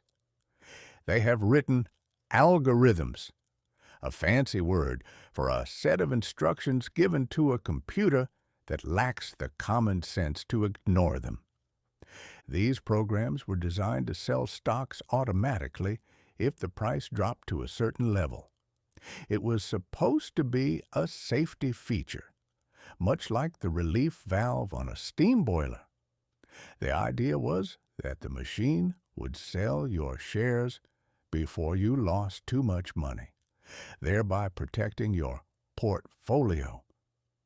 The trouble, of course, is that everyone had the same program. When the market dipped, every machine in New York simultaneously decided it was time to sell. The machines started talking to one another, or rather shouting at one another, in a digital frenzy. A computer in one building would sell 1 million shares, which caused the price to drop, which triggered a computer in the next building to sell 2 million shares, which caused the price to drop further, which triggered a third computer to sell the building itself. It was a death spiral made of silicon and light. I watched the electronic tickers, and they couldn't even keep up with the carnage. The information was running 2 hours late. People were selling stocks at prices that had existed at breakfast, while the actual value of their holdings had already plummeted to the level of a stale sandwich by lunchtime. A machine is a marvelous thing for doing a man's work, but it is a terrible thing for doing a man's panicking. A human being will at least pause to weep or pray. A computer will simply accelerate into the abyss because it was told that down is a valid direction of travel. The irony of portfolio insurance. Adding to the hilarity, if you have a dark enough sense of humor, was the concept of portfolio insurance. This was a strategy used by the biggest investors to protect themselves against a crash. It involved selling futures to offset the loss of stocks. It is a remarkably clever system that works perfectly in every situation except for the one where you actually need it. It is like a life jacket that remains light and airy as long as you are on the deck, but immediately turns into 100-pound lead weight the moment you hit the water. The very act of trying to insure the market is what caused the market to disappear. By trying to protect themselves, the big players created a tidal wave that drowned everyone, themselves included. It is the ultimate expression of 1987's arrogance, the belief that you can bypass the risks of existence if only you have a fast enough processor and a clever enough contract. The great leveling of dignity. By 3 o'clock in the afternoon, the scene on the floor of the exchange was one of pure, unadulterated chaos. I saw men who probably spend $40 a week on hair pomade standing with their ties undone and their faces the color of a boiled turnip. I saw brokers weeping into their hands. I saw people who, only a week ago, were lecturing the rest of us on the inevitability of growth, now looking for a window that didn't have a screen on it. Wealth is a peculiar thing. It exists only as long as everyone agrees to believe in it. The moment the collective faith of the room vanished, the billions of dollars of value vanished with it. All that was left were the desks, the chairs, and a great deal of confetti made from shredded sell orders. The yuppie era took a mortal blow that day. The Gilded Age of the 80s, which had been built on the idea that debt was leverage and greed was good, suddenly found itself having to explain where the money went. I went back to my bench in the park and watched the same pigeons I had observed during the 2,000-point celebration. They were entirely unmoved. The Dow could drop to 0, or it could rise to 1,000,000, and it wouldn't change the fact that a crust of bread is a crust of bread. There is a profound dignity in a pigeon. It understands the difference between a symbol and a snack. The morning after. The following Tuesday, the world didn't end.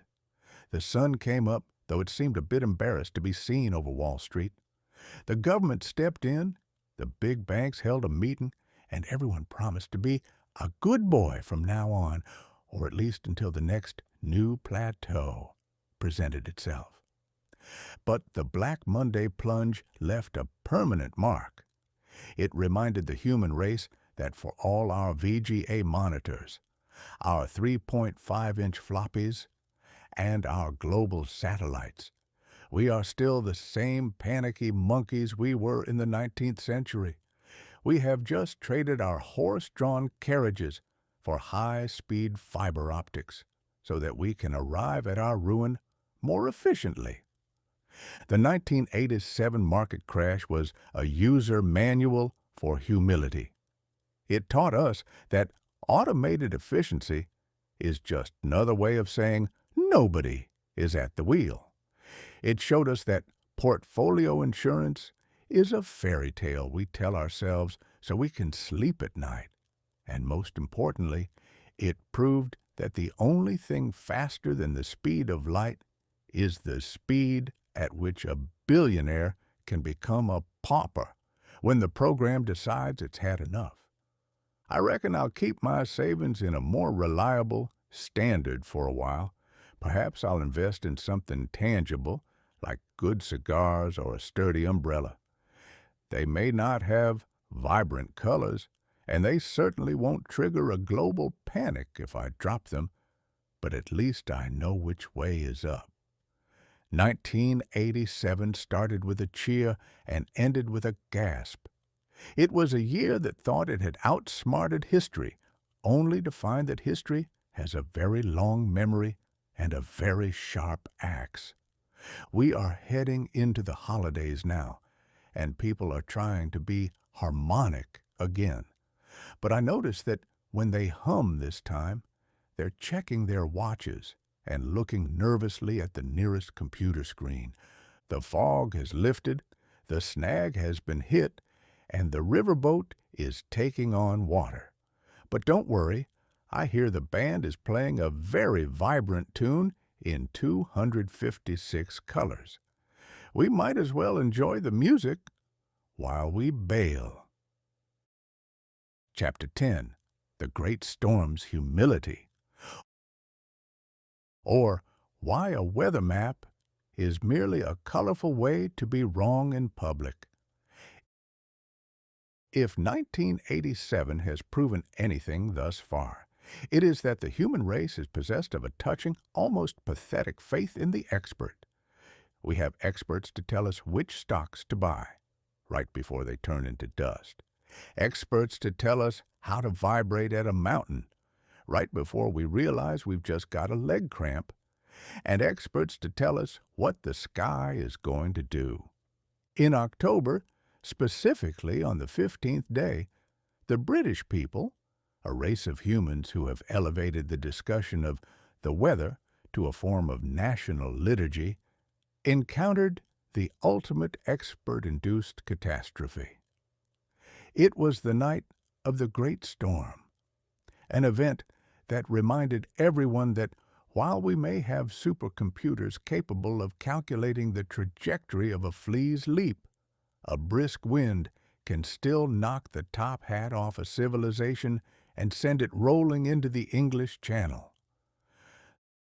The Prophecy of the Fish. The prologue to this drama featured a gentleman named Michael Fish. Mr. Fish is a BBC weather forecaster, a man whose profession consists of standing in front of a blue screen and waving his hands at moving blobs of light. On the afternoon of the 15th, a woman reportedly called the BBC to say she had heard a rumor that a hurricane was on the way. Mr. Fish, possessing the serene confidence of a man with a satellite in his pocket, looked directly into the cameras of the British Isles and said, "Earlier on today, apparently, a woman rang the BBC and said she'd heard there was a hurricane on the way. Well, if you're watching, don't worry, there isn't." I have always admired a man who can be that spectacularly wrong with such a straight face. It is a rare talent. Most of us, when we are about to be hit by a freight train, at least have the decency to look surprised. But Mr. Fish's "don't worry" was delivered with the calm assurance of a doctor telling a patient that the incoming guillotine is actually just a very large, very fast neck massager. A few hours later, the non-existent hurricane arrived. It brought with it winds of 115 miles per hour, winds that I suspect would have made even a Mississippi riverboat pilot consider taking up a safer profession, like lion taming or amateur explosives. The architecture of chaos. Now, I have seen a few blows in my time. I have seen the wind peel the roof off a barn as if it were opening a tin of sardines. But the great storm of 1987 was a different breed of beast. It didn't just blow, It rearranged the geography of England. The British like to believe that their landscape is permanent, that the hedges, the oaks, and the steeples have a signed contract with the Almighty to remain exactly where they were during the reign of Queen Anne. The storm, however, had not read the contract. It knocked down 15 million trees. Think of that!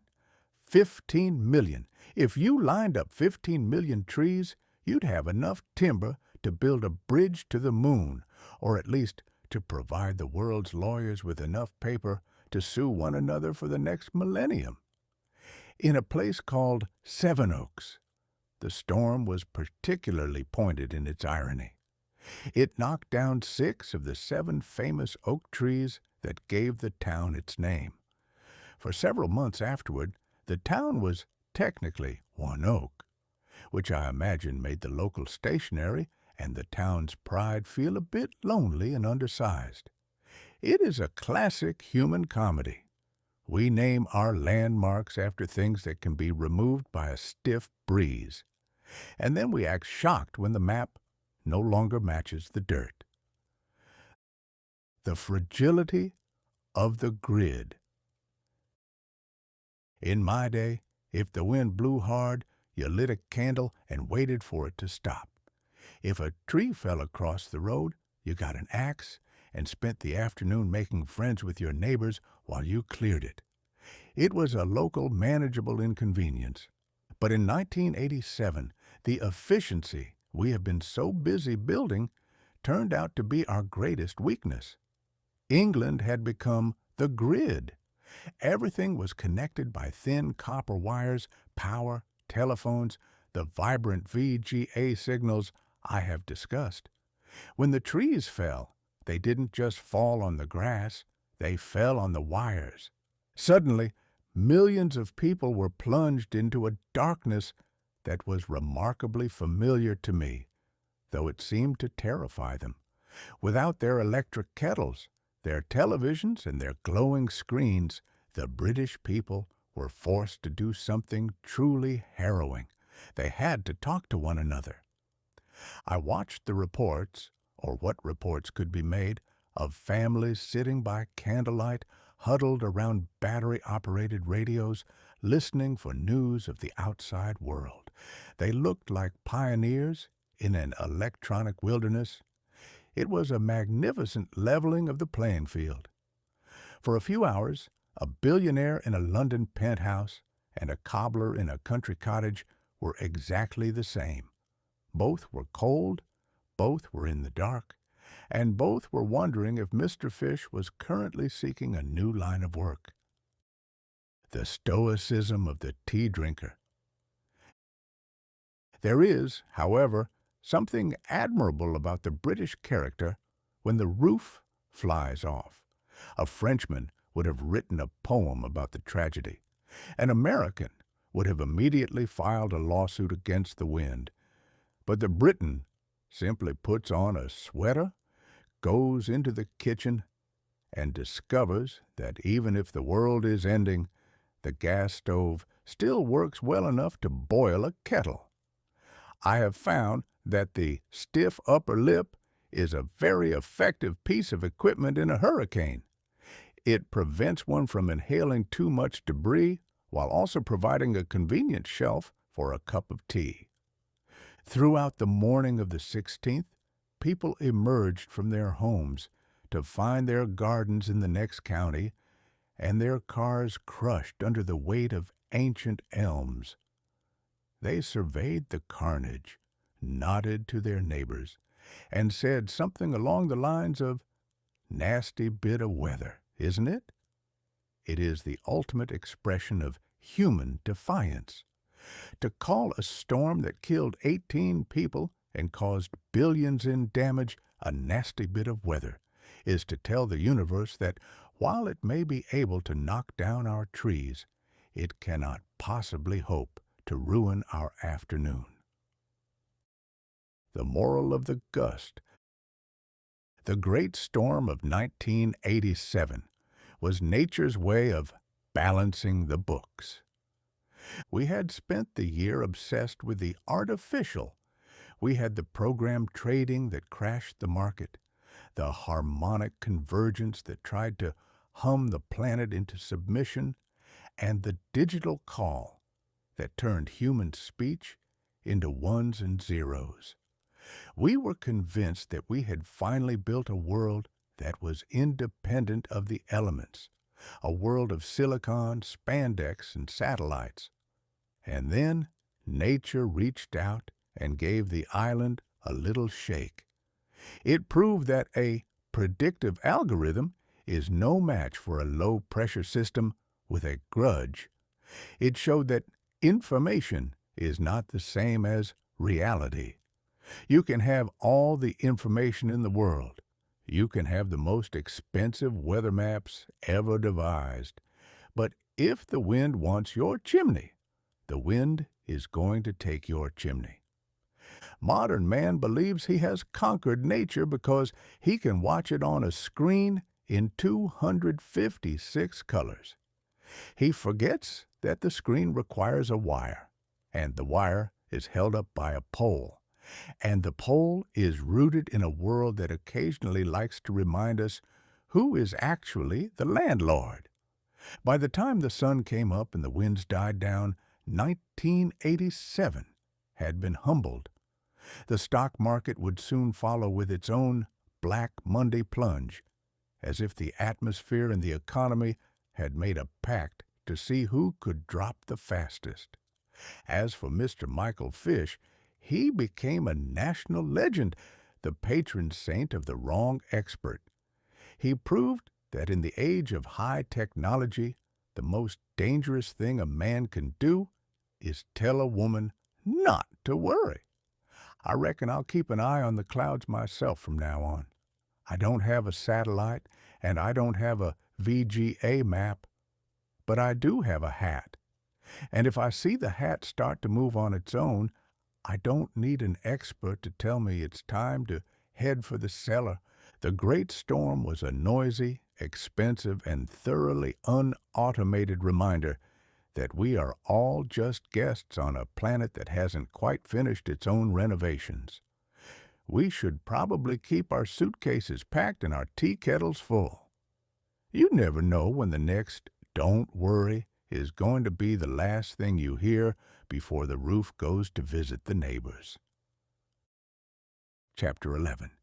The Yellow Family Arrives, or Why the American Dream Finally Decided to Turn Bright Yellow and Move to the Suburbs.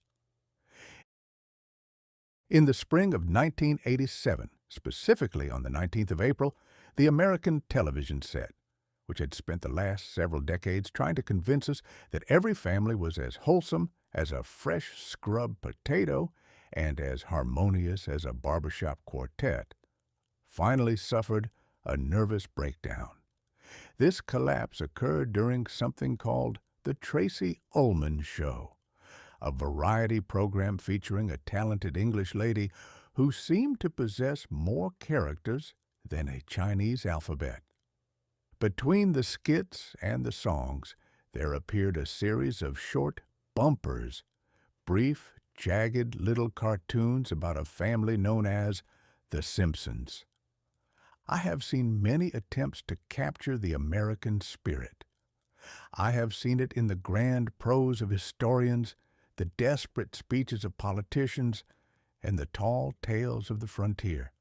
But it took a man named Matt Groening to realize that the truest portrait of our great republic could only be rendered in primary colors, with three-fingered hands and a skin tone that suggests a permanent and collective case of jaundice. The crude mirror of the screen. The first thing one noticed about these Simpsons in 1987 was that they looked like they had been drawn by a man in a very great hurry, perhaps while being chased by a bear. Their lines were shaky, their eyes were large and bulging like startled frogs, and their hair was more of a suggestion than a reality. In an era where we are obsessed with vibrant colors and high-resolution VGA monitors, There was something refreshingly honest about these crude sketches. They didn't pretend to be art. They didn't pretend to be real. And yet, the moment they began to speak, they were more recognizable than any of the polished plastic families that usually populated the airwaves. For years, television had given us the Cosbys and the Keatons, families where every problem could be solved in 22 minutes by a wise father in a patterned sweater and a mother who never seemed to have a hair out of place, even while basting a turkey. These families were the Gilded Age of broadcasting, shiny on the outside, but lacking the necessary grit of human experience. The Simpsons, however, arrived like a brick through a stained glass window. They were loud, they were dysfunctional, and they were, above all else, perfectly, hilariously mediocre. Homer, the nuclear everyman. At the center of this yellow whirlwind stood Homer J. Simpson. I have always been a student of the American male, a creature of grand ambitions and remarkably short attention spans. But Homer is a masterpiece of the species. He is a man in a white shirt and a sensible tie who works at a nuclear power plant. Now, consider the irony. We live in 1987, a year where we are terrified of meltdowns, where the memory of Chernobyl is still fresh in the nostrils, and where we treat the atom with the kind of trembling reverence usually reserved for an angry deity. And who do we put in charge of the safety of this glowing soup? A man whose primary motivation in life is the acquisition of a glazed donut and the avoidance of any activity that might cause a bead of sweat to form on his brow. Homer is the ultimate unautomated man in an automated world. While IBM is building microchannel architectures and Wall Street is letting computers trade stocks into the abyss, Homer is sitting in Sector 7G, staring at a control panel he doesn't understand, waiting for the clock to strike 5 so he can go home and drink a Duff beer.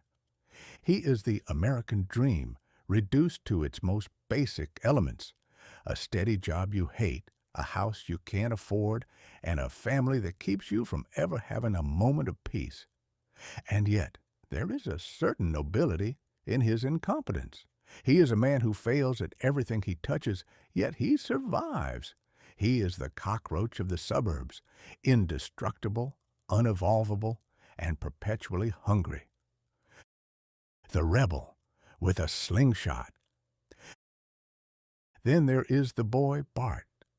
In 1987, Bart Simpson became the most dangerous person in America. He is a 10-year-old with spiky hair and a slingshot in his back pocket, a boy whose life motto is, "Eat my shorts." I have a soft spot for a boy like that. He reminds me of a certain young fellow from Hannibal, Missouri, who had a similar aversion to school, a penchant for tall tales, and a remarkably creative approach to the English language. The experts and the school boards were immediately horrified. They saw Bart as a bad influence. They feared that if children watched a cartoon boy who didn't respect his elders and thought that underachieving was a lifestyle choice, the entire social fabric of the nation would unravel like a cheap sweater. I find this to be the height of hilarity, as if a cartoon boy could do more damage to the nation than the program trading on Wall Street or the harmonic convergence on Mount Shasta. We are a nation that has perfected the art of the scandal. We have politicians who forget their oaths and preachers who forget their Bibles, and yet we are terrified of a 10-year-old in a red shirt who likes to make prank calls to a bartender. Bart Simpson is the only honest rebel left in America. He doesn't want to overthrow the government or change the world. He just wants to see if he can make his father's head turn a specific shade of purple before dinner. It is a focused, attainable ambition. The blue-haired saint and the ignored genius. Rounding out the family are Marge, Lisa, and the baby, Maggie.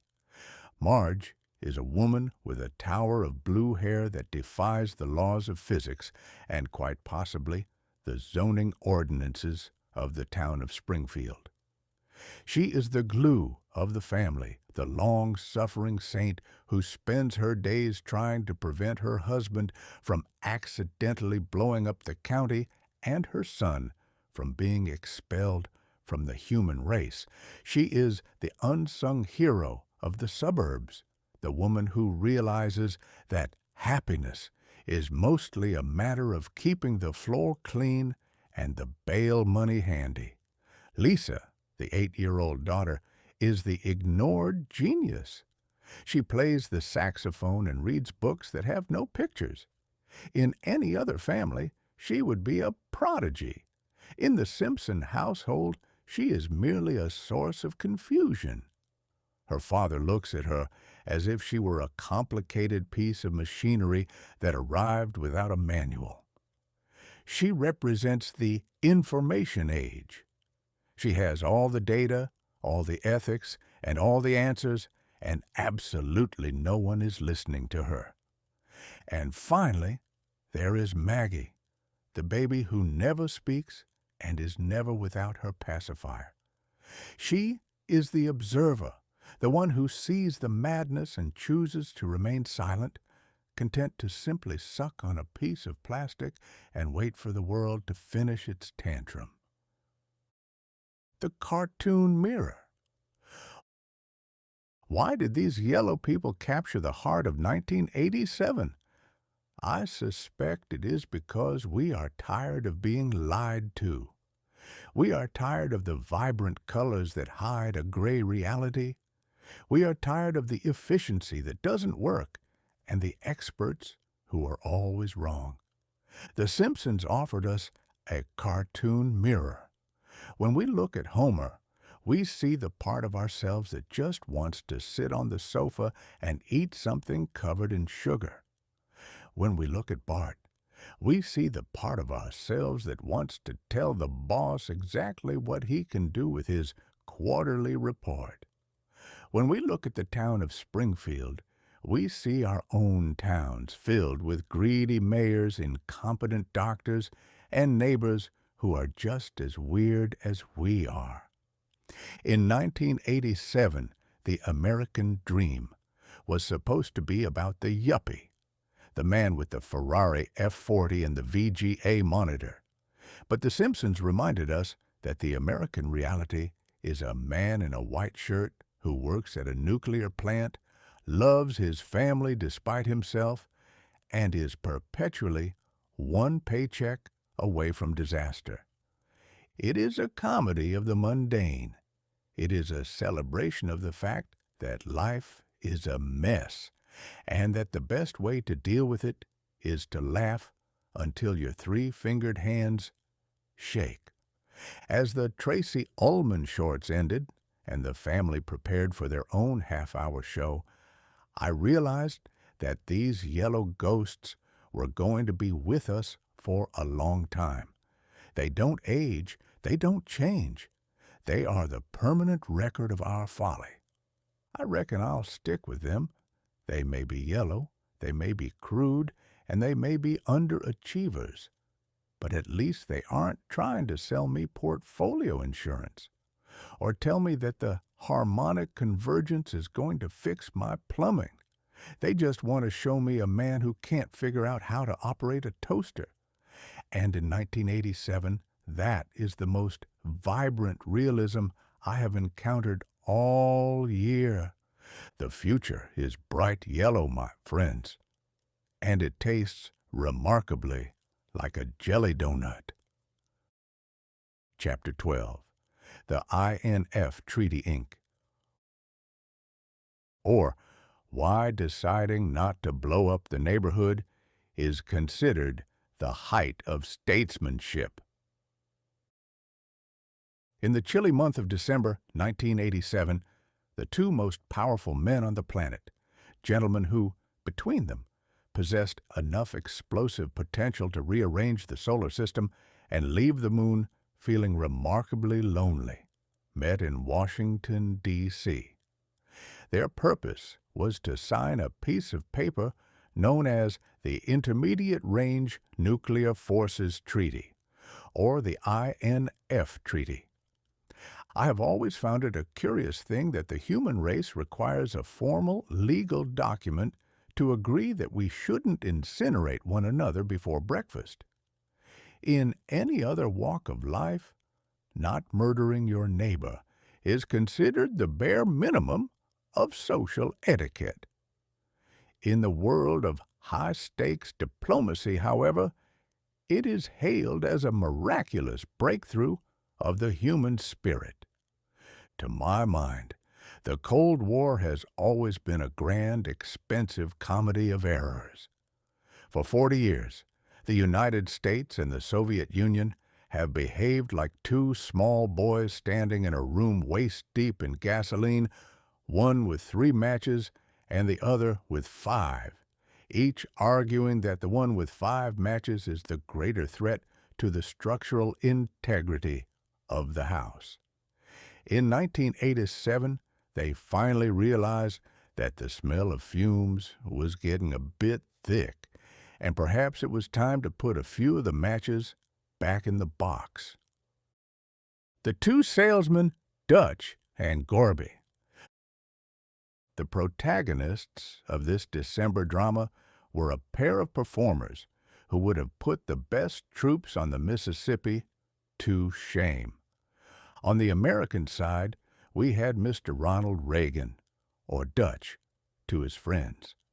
As I have noted, Mr. Reagan was a man of the screen. He understood that in the 20th century, the truth is merely whatever you can say with a wink and a steady gaze while the cameras are rolling. He had a way of telling a story that made you forget he was talking about the end of civilization. He treated the Cold War like a Western where the villain just needed a good talking to and perhaps a bit of free market jelly beans to see the error of his ways. On the Soviet side, we had Mr. Mikhail Gorbachev. Now, Mr. Gorbachev was a new kind of Russian. His predecessors had generally been men who looked as though they had been carved out of damp granite and possessed the conversational charm of a frost-bitten turnip. But Gorbachev had a smile, a wife who liked shopping in Paris, and a birthmark on his head that looked suspiciously like a map of a world that was about to change. He had introduced the concepts of glasnost, openness, and perestroika, restructuring. I have found that whenever a government starts using long, multisyllabic words to describe changing things, it usually means the cupboard is bare and the creditors are at the door. Gorbachev realized that you cannot eat a nuclear missile, no matter how much vibrant VGA propaganda you print about it. He came to Washington not out of a sudden surge of brotherly love, but out of the sound business decision that being a superpower is entirely too expensive when your citizens have to stand in a 3-hour line for a loaf of bread that doubles as a doorstop. Trust, but verify, the Russian proverb trick. During the signing ceremony, Mr. Reagan leaned over and uttered a phrase that would become the anthem of the era. Dover ye, no prover ye. For those of you whose Russian is a bit rusty or entirely non-existent, it means trust, but verify. I laughed until my suspenders rattled when I heard this. It is a magnificent piece of linguistic duplicity. To trust a man while simultaneously insisting on poking through his closets, counting his socks, and measuring the depth of his basement is not trust at all. It is a polite way of saying, I believe you are a gentleman, but I'm still going to keep my hand on my wallet and my eye on the exit. It is a very Mark Twain way of doing business. I have seen the same principle applied on the riverboats. A pilot might trust that the water is deep enough to pass, but he's still going to have a man on the bow with a lead line shouting out the depths. Verification is the only thing that keeps a man from hitting a snag, whether that snag is a sandbar in the Mississippi or a hidden silo in Siberia. The INF Treaty was the first time in history that the two sides didn't just agree to limit their weapons. They agreed to destroy an entire class of them. They decided to take 2,692 missiles, sleek, expensive, high-tech marvels of destruction, and turn them into very large, very uninteresting piles of scrap metal. Mankind's primary hobby is finding new ways to kill itself, and its secondary hobby is being congratulated for deciding not to use them. We build a doomsday machine at the cost of billions, and then we give ourselves a gold medal for figuring out how to take it apart without blowing our fingers off. The Theater of Peace.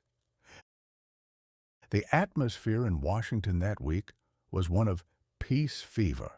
It was the harmonic convergence all over again, only this time the participants were wearing better suits and actually had the power to do something. There were state dinners, there were toasts, and there was even a moment where the two leaders were cheered by crowds in the street as if they were a pair of visiting royalty or a couple of championship-winning baseball players.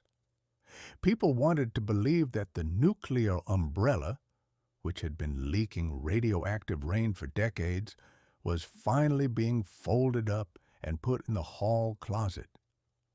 I watched the footage on a color television and marveled at the stagecraft. They sat at a large wooden table, using pens that probably cost more than a small farm in Missouri, and signed their names with the deliberate, slow flourishes of men who knew they were writing for the history books.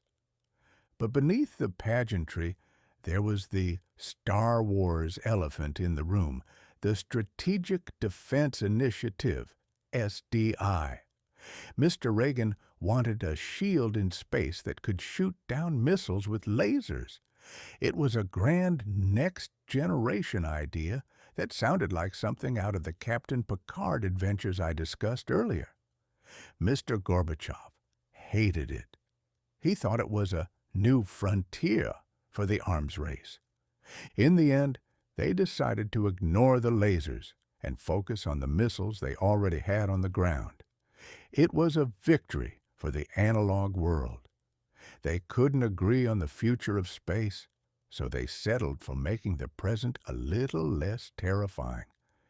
It was a compromise that satisfied the lawyers, relieved the generals, and allowed the rest of us to sleep a little sounder, provided we didn't think too hard about the thousands of other missiles they were still keeping in their back pockets, just in case. The sound business decision.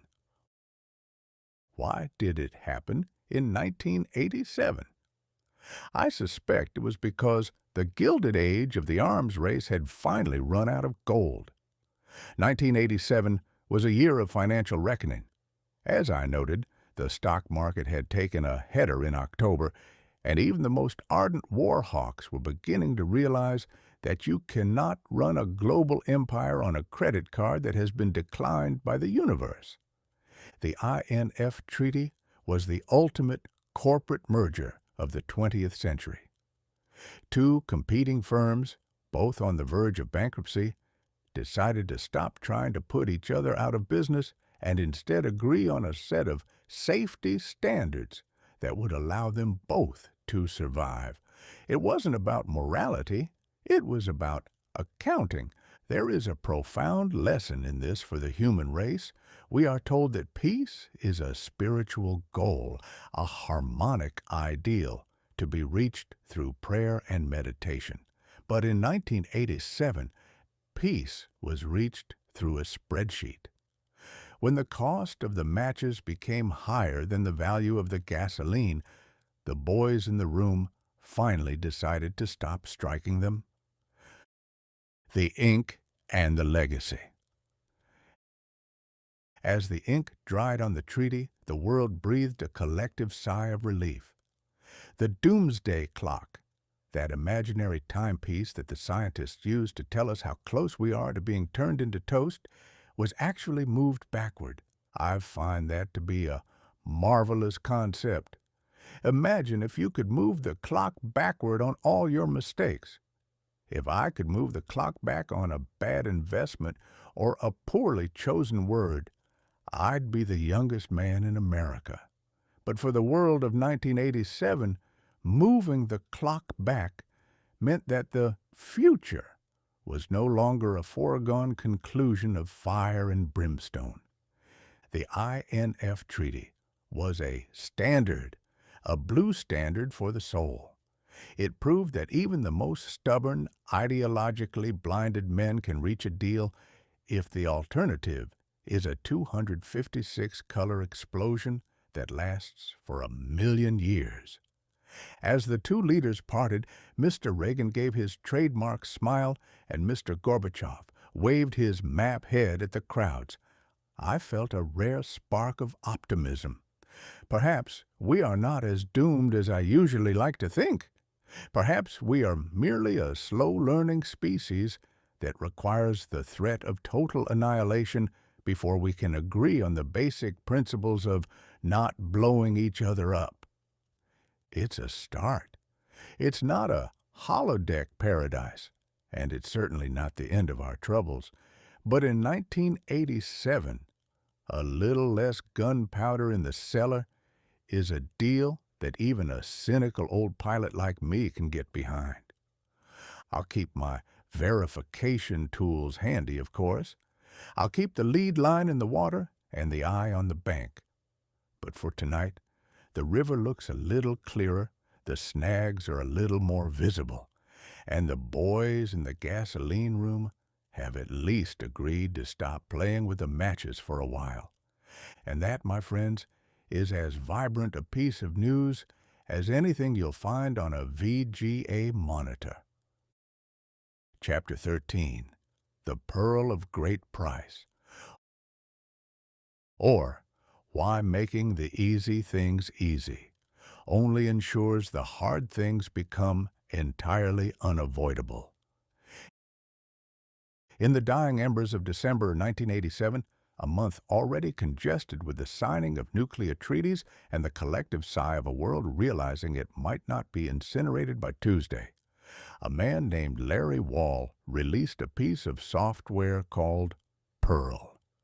Now, I have spent a great deal of time in the company of inventors. I have seen men attempt to build machines that could weave silk from sows' ears, and others who believed they could harness the static electricity of a cat's back to power a printing press. But Mr. Wall's invention was of a more ethereal sort. He didn't build a machine, he built a language. Specifically, he built a scripting language designed for the Unix operating system.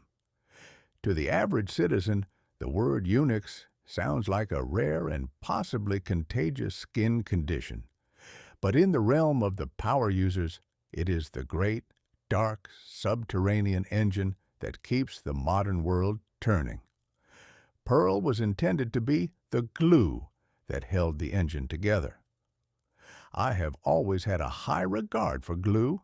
It is the only thing that has ever kept my own scattered thoughts from drifting off into the Mississippi in separate directions. The linguistics of the circuit board. Mr. Wall, it turns out, was a linguist by trade before he became a high priest of the silicon chip. This is evident in the very soul of Pearl. Most computer languages are rigid, humorless things that behave like a Prussian drill sergeant with a toothache.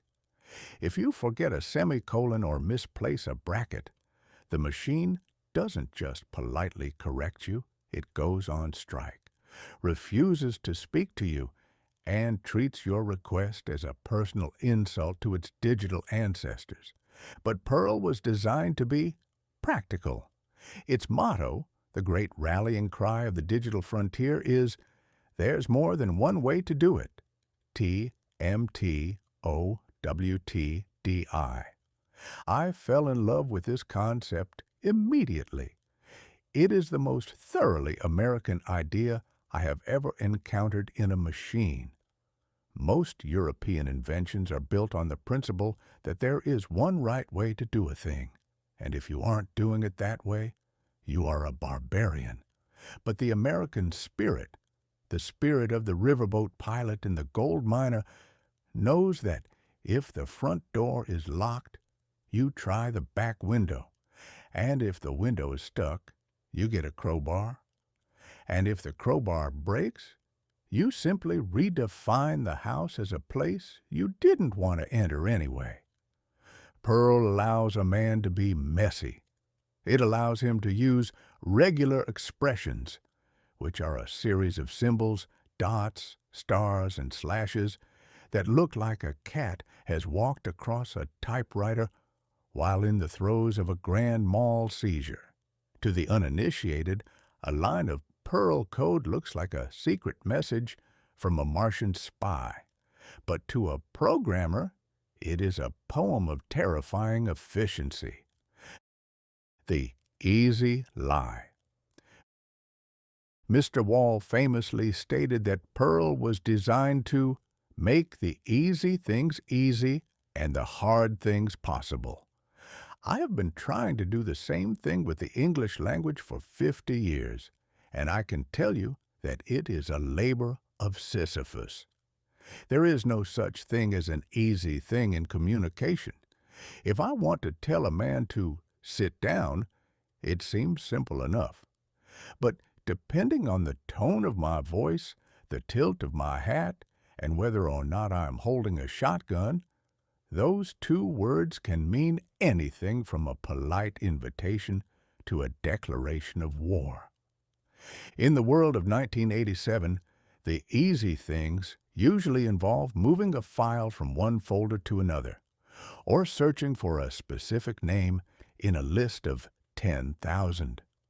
Before Perl, doing these things required the patience of a saint and the mathematical mind of an accountant on stimulants. Perl made them easy by allowing the computer to understand a bit of human sloppiness. But it is the second half of the promise that I find most chilling, making the hard things possible. I have found that whenever you make a hard thing possible, someone immediately goes out and does it, usually with disastrous results for the rest of us. It was possible to build the Titanic. It was possible to create program trading that crashed the market in October. Making the hard things possible is like giving a small boy a very sharp axe in a very large forest. He's going to be remarkably productive, but you shouldn't be surprised if the landscape looks a deal different when he's finished. The camel and the code. The mascot of Perl, though it would take a few years to become official, is the camel. I find this to be a stroke of genius. A camel is a beast of burden that looks as if it were designed by a committee that couldn't agree on anything, yet it can carry a heavy load across a trackless desert while eating nothing but dry thorns and spite. It is ugly, it is stubborn, and it occasionally spits at its owner. This is the perfect metaphor for Perl. It isn't a beautiful language. It doesn't have the sleek lines of a Ferrari F40 or the vibrant colors of a VGA monitor. It is a workhorse. It is a messy, sprawling, cluttered collection of shortcuts and hacks that allows a man to get his work done and go home to his dinner.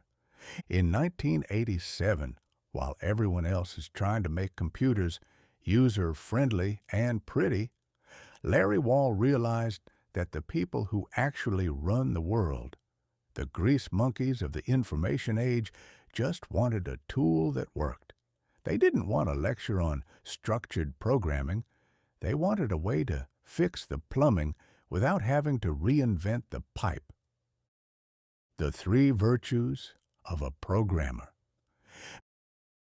Mr. Wall also defined the three great virtues of a programmer, which I believe should be carved into the marble of every legislative hall in the land.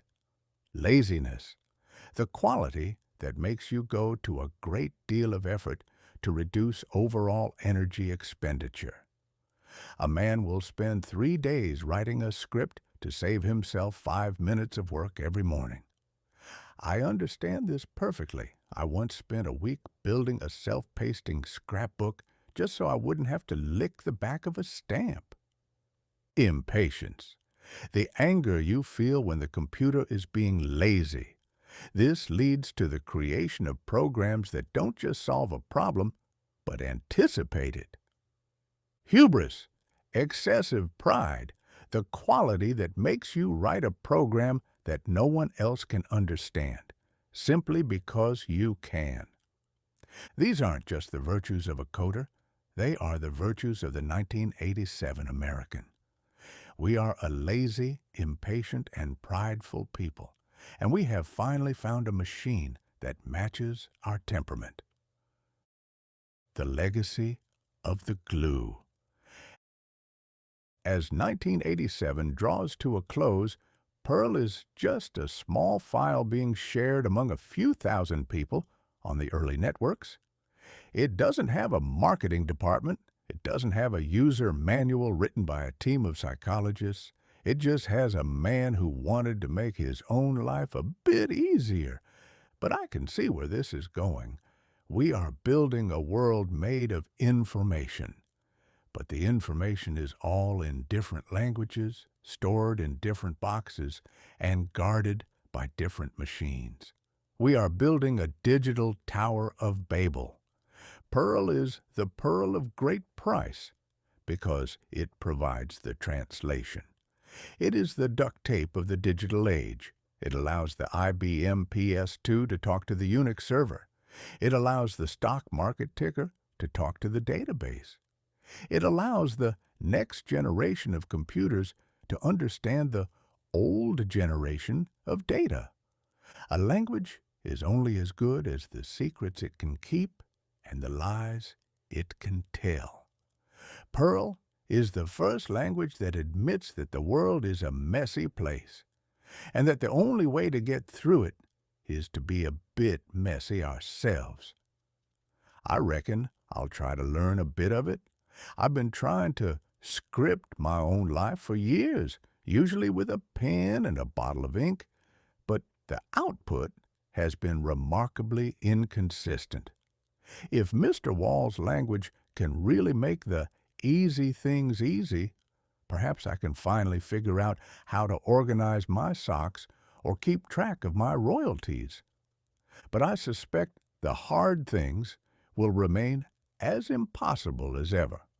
After all, no amount of code can fix the human heart, and even the most efficient script cannot find a way to make a politician tell the truth on a Tuesday.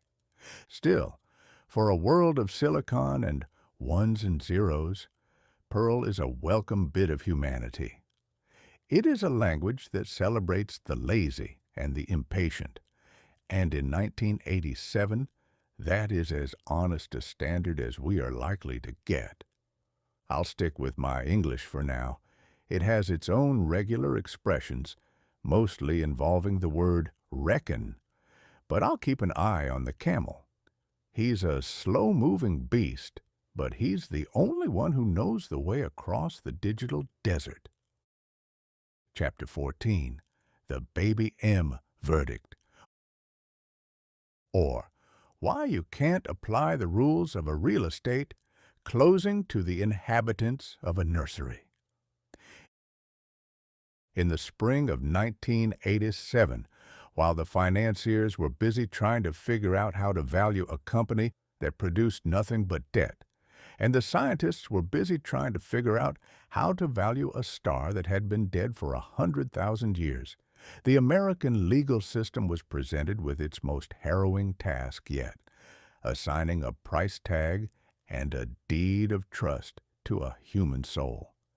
I am speaking, of course, of the Baby M case, a courtroom drama that turned the state of New Jersey into a theater of the absurd and left the rest of the nation wondering if the mechanization of the cradle was a triumph of modern science or merely a new and particularly efficient way to break the human heart. The bill of lading for a newborn.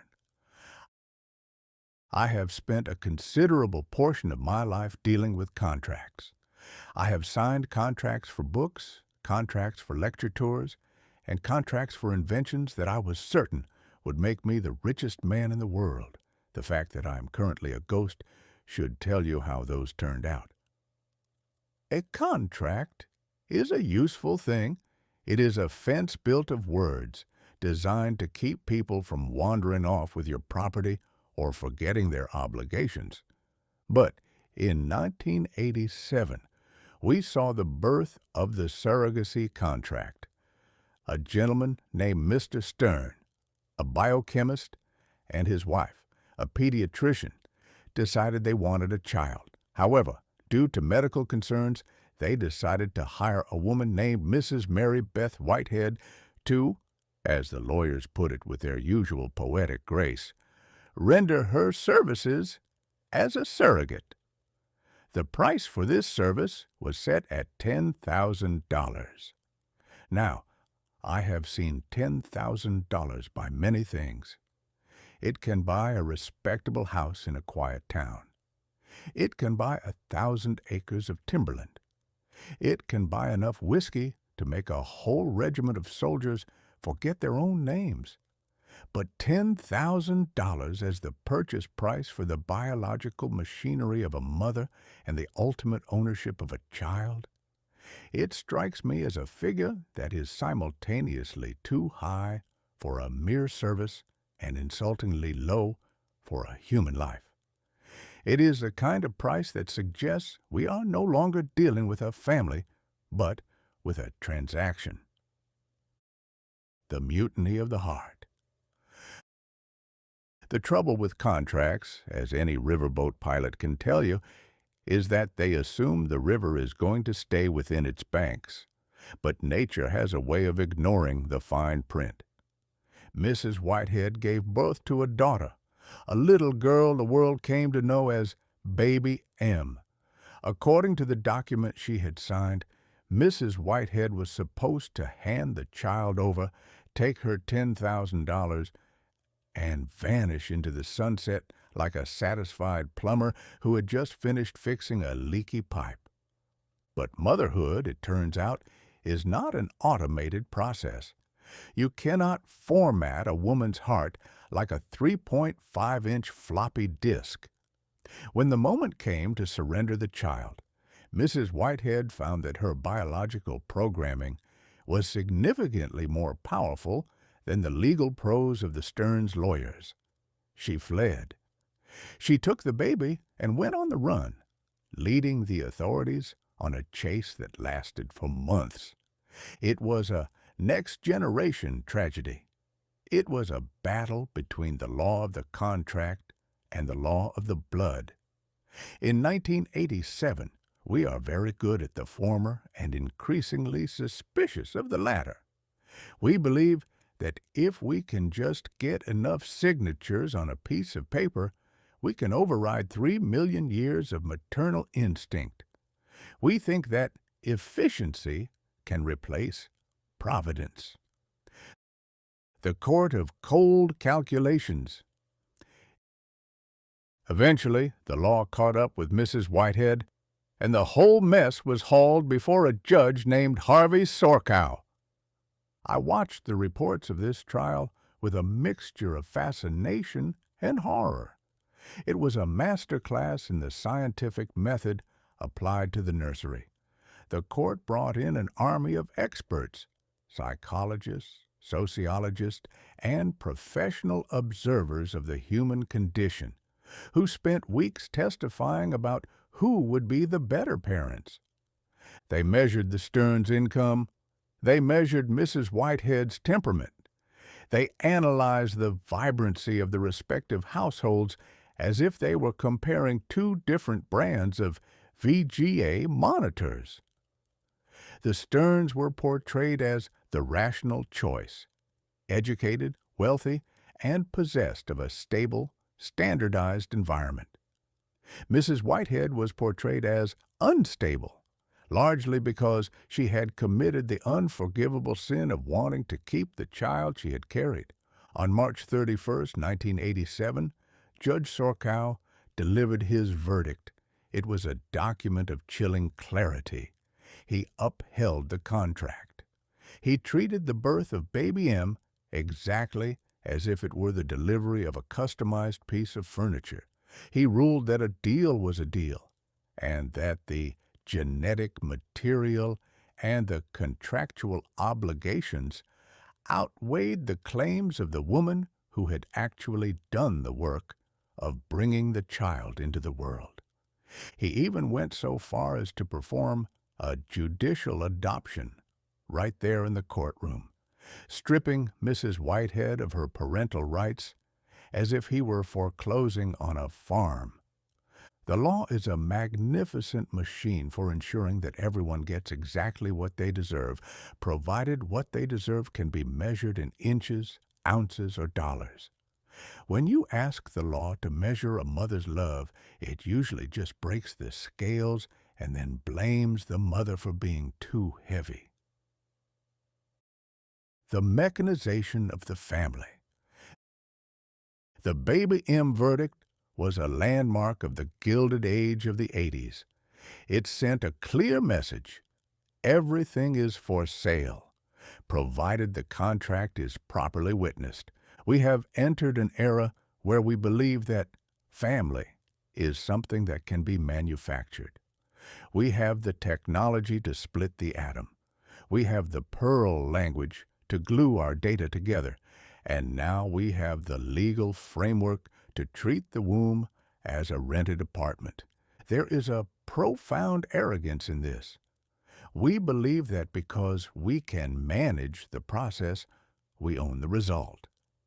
We think that the $10,000 fee clears the ledger of all emotional debts. But as I sat on my bench and thought about that little girl, caught between two houses and a dozen lawyers, I couldn't help but feel that we were losing something essential. In my day, a child was a gift, or perhaps a burden, but it was never a commodity. You didn't buy a baby, you accepted one, usually with a mixture of terror and hope. By turning baby M into a legal precedent, we have started down a path where the high-resolution future includes a price list for blue eyes, musical talent, and a disposition that doesn't interfere with the parent's career goals. The moral of the fine print. The case, of course, didn't end with Judge Sorkow. It was eventually appealed to the New Jersey Supreme Court, which, in a rare moment of common sense, later ruled that paid surrogacy was illegal and perhaps criminal, comparing it to baby selling. They gave the Stearns custody, but restored Mrs. Whitehead's status as a mother. But the damage was done. The Baby M case had opened a door that couldn't be closed. It showed the world that in 1987, even the most sacred of human bonds is subject to the user manual. It proved that if you have enough money and a good enough lawyer, you can turn a miracle into a lawsuit. As the year winds down, I see the people of 1987 moving further and further into this world of contracts. They want prenuptial agreements for their marriages. They want non-disclosure agreements for their friendships. And they want purchase agreements for their children. I reckon I'll stay with the old way of doing things. I'd rather have a world that is a bit messy, a bit unpredictable, and entirely uncontracted than a world where every hug is a potential liability and every cradle comes with a bill of sale. Baby M was the first citizen of a new country, a country where the constitutional birthday we celebrated in September applies to everyone except those who are still under contractual dispute. It's a brave new world, my friends, but I suspect it's going to be a very lonely one if we keep trying to file the human heart under miscellaneous services rendered. I'll keep my eyes on the nursery, but I'll keep my hand on my wallet. In 1987, you never know when someone is going to try to sell you a piece of the future that doesn't actually belong to them. Chapter 15. The Ferrari F40 Fever. Or, why spending $500,000 to arrive at a red light 5 seconds early is the pinnacle of civilization. I have observed that the human race has a peculiar, almost pathological relationship with the concept of getting there. In my younger days, if a man possessed a horse that could trot a mile without stopping to reconsider its life choices, he was considered a man of means. If he piloted a steamboat that could make the trip from New Orleans to St. Louis without the boiler deciding to visit the stratosphere, he was a king of the river. But in the summer of 1987, the definition of getting there was revised by a gentleman in Italy named Enzo Ferrari. He was a man who had spent 89 years on this earth building engines, and then, as an afterthought, attaching wheels and seats to them so that people had a place to sit while they went deaf. To celebrate the 40th anniversary of his firm, he released the Ferrari F40. It was not a car. It was a nervous breakdown rendered in scarlet composite, and it triggered a fever in the collective blood of the wealthy that made the California gold rush look like a quiet afternoon at a quilting bee. The architecture of the red wedge, the F40, arrived at a time when 1987 was already reeling from vibrant VGA monitors and 3.5-inch floppies. But while the rest of the world was trying to be user-friendly and automated, the F40 was aggressively, almost violently, manual. It was built out of materials with names like Kevlar and carbon fiber, substances usually reserved for bulletproof vests or the next-generation starships I discussed earlier. It had no carpets, it had no radio, it had no door handles. If you wanted to get out, you pulled a piece of wire, much like you might if you were trying to escape a particularly sturdy chicken coop.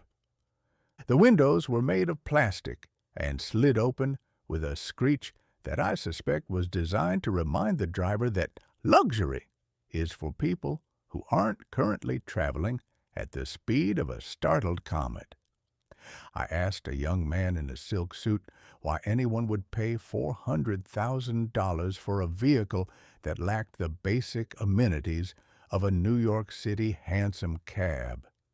He looked at me with the vacant, wide-eyed stare of a man who has recently smelled burnt rubber and found it intoxicating. "It's about the purity, Mr. Twain," he said. "It's a race car for the street." "My dear boy," I replied, "if I wanted the purity of a race car, I'd go to a racetrack and sit on a hot stove. Why on earth would you want to experience that while you're trying to pick up a loaf of bread or visit your aunt in Connecticut?" The 200-mile-an-hour lie. The great selling point of the F-40 was its top speed, 201 miles per hour. I want you to pause and consider that number. In 1987, the national speed limit on most American highways was still 55 miles per hour, a speed at which a reasonably fit grasshopper could keep pace. To own a car that can go 201 miles per hour in a country where the law forbids you from going 60 is the ultimate expression of human irony. It is like buying a grand cathedral and using it exclusively to store your collection of antique buttons. Where exactly does one go at 200 miles per hour? At that speed, the scenery doesn't just go by, it ceases to exist. The trees become a green smudge, the houses become a gray blur, and the pedestrians become a memory. It is a speed designed for people who find the present moment so intolerable that they wish to leave it behind as quickly as possible. The F-40 featured a twin-turbocharged V8 engine that produced 478 horsepower. In my day, 478 horses would have required a stable the size of Delaware and a mountain of hay that could be seen from space. In 1987, all those horses are squeezed into a box behind the driver's head. When you step on the pedal, those 478 horses don't just pull the carriage. They attempt to kick the carriage into the next zip code. The speculation stampede. However, the most fascinating part of the F-40 fever was not the car's performance, but its price. The factory price was roughly $400,000. But because Ferrari only intended to build a few hundred of them, the investors, those same gentlemen who were busy program trading the stock market into the basement, decided that the F-40 was better than gold. Before the first car had even turned a wheel on a public road, people were selling their place in line for $1 million.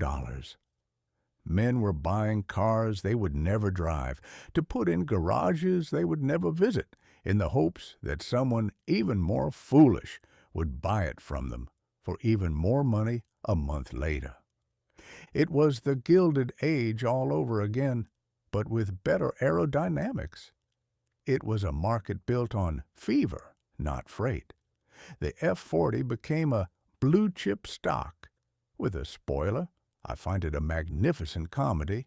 We have reached a point in our civilization where the most valuable thing a car can do is stay perfectly still in a darkened room while its price tag grows like a weed in a rainy July.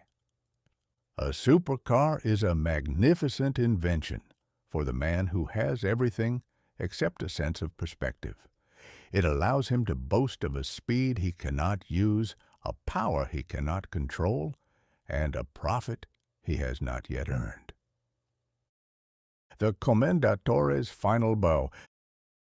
There was a certain poignancy to the F-40, however. As I mentioned, Enzo Ferrari was nearly 90.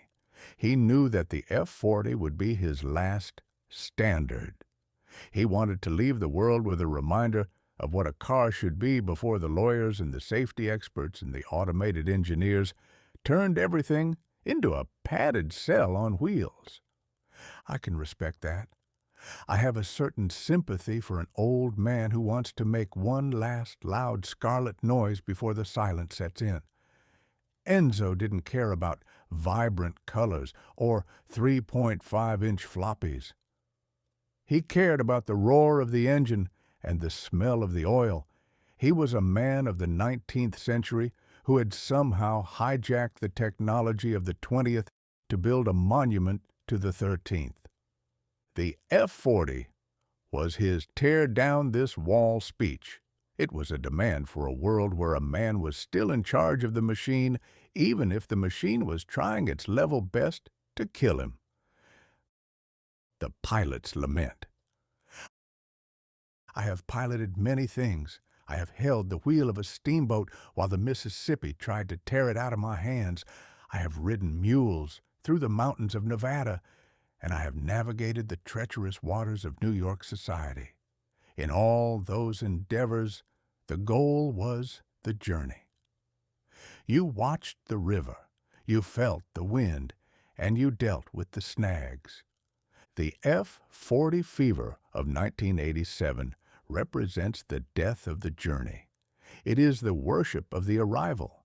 The car is so fast that the space between point A and point B is rendered meaningless. And the market is so feverish that the act of driving the car is rendered a financial liability. If you drive your $1 million Ferrari, you put miles on it. And miles, in the curious language of the 1987 collector, are a form of rot. Every mile you drive is $1,000 you've burned. So you sit in your house, looking at the red wedge through a window, and you feel prosperous. I reckon I'll stick to the river. A steamboat may be slow and it may be prone to the occasional explosion, but at least when you're on one, you're actually going somewhere.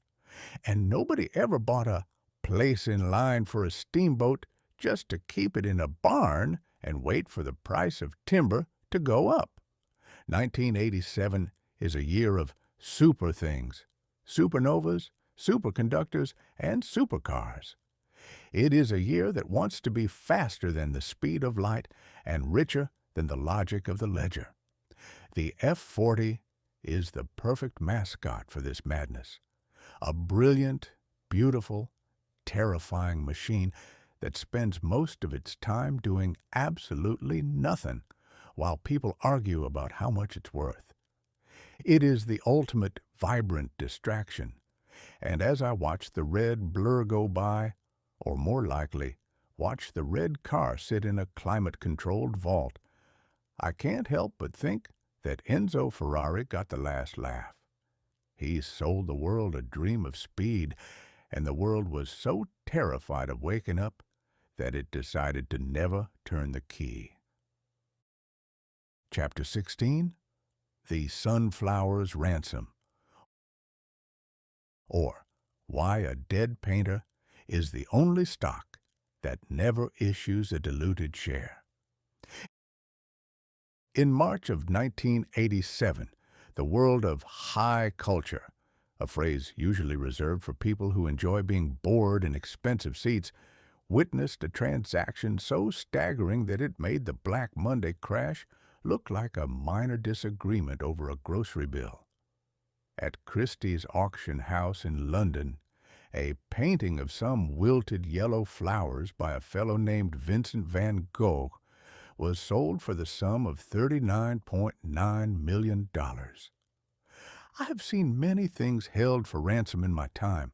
I have seen kidnapped heirs, stolen steamships, and political reputations held hostage by a stray incriminating letter. But $39.9 million for a handful of sunflowers rendered on a piece of burlap? That is not an art sale.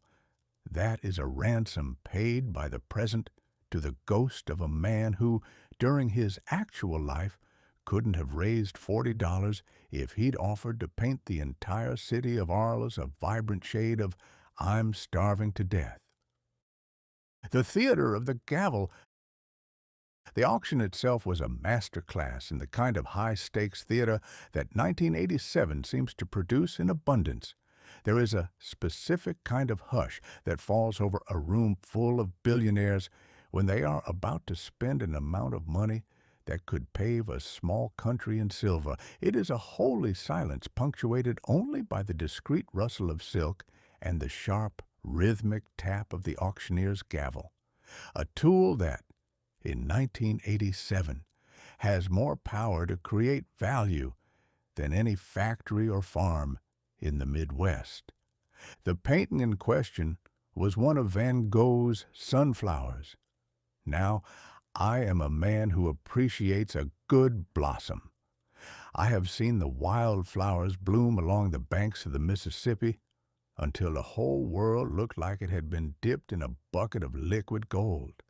But Vincent's sunflowers are a bit tired. They are drooping. They look as though they have spent a long, hard night in a humid tavern and are currently regretting every drop of turpentine they ever consumed. Yet, for the privilege of owning this specific fatigue, the bidding war escalated with a ferocity that would have made a Barbary pirate blush.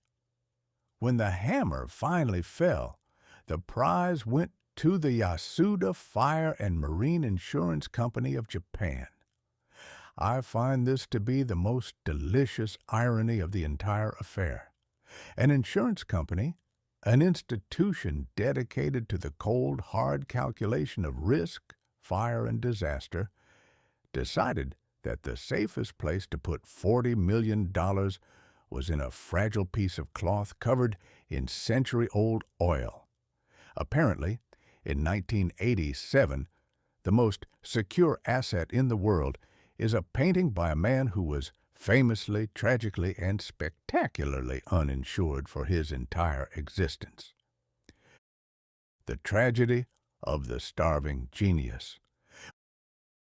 One cannot discuss the sunflower's ransom without addressing the elephant in the studio, the fact that Vincent van Gogh was quite possibly the worst businessman in the history of the human race. During his lifetime, Vincent produced over 2,000 works of art. He worked with a fever that would make a power user at IBM look like a sluggard. He poured his soul, his sanity, and his very blood into his canvases. And for all that labor, he famously sold only one painting, just one. And he sold it for about 400 francs, roughly enough to keep him in absinthe and bad decisions for a few weeks. If Vincent had possessed even a glimmer of 1987's market savvy, he would have realized that he was sitting on a gold mine. But he lacked the vibrant marketing tools of our age. He didn't have a brand. He didn't have a platform. He just had a habit of cutting off his own ear when things got a bit too noisy, which, while a very dramatic performance art piece, did very little to help his credit rating at the local bakery. In 1987, we worship the output, but we ignore the input. We cheer for the $39.9 million price tag as if it were a victory for art, while conveniently forgetting that the man who created the value died in poverty, convinced he was a failure. It is a classic Gilded Age maneuver. Wait for the genius to starve, wait for him to be safely tucked under the sod, and then decide that his every brushstroke is worth its weight in diamonds. A dead artist is the perfect blue-chip stock. He never complains about the commissions, he never demands a seat on the board, and, most importantly, he is physically incapable of increasing the supply. Death is the only standard that the art market truly respects. The economics of the grave. Why did the price of art explode in 1987? Why did flowers become more valuable than factories? I suspect it is because the world of paper wealth has become too abstract. As I noted with the Black Monday crash, people are beginning to realize that the numbers on a VGA monitor can vanish in the blink of an eye. You can't hold a program trade in your hand, you can't hang a margin call on your wall and admire it over a glass of port. But a Van Gogh? That is tangible. It is a physical object. It is a piece of the real world that has been touched by a hand that is now dust.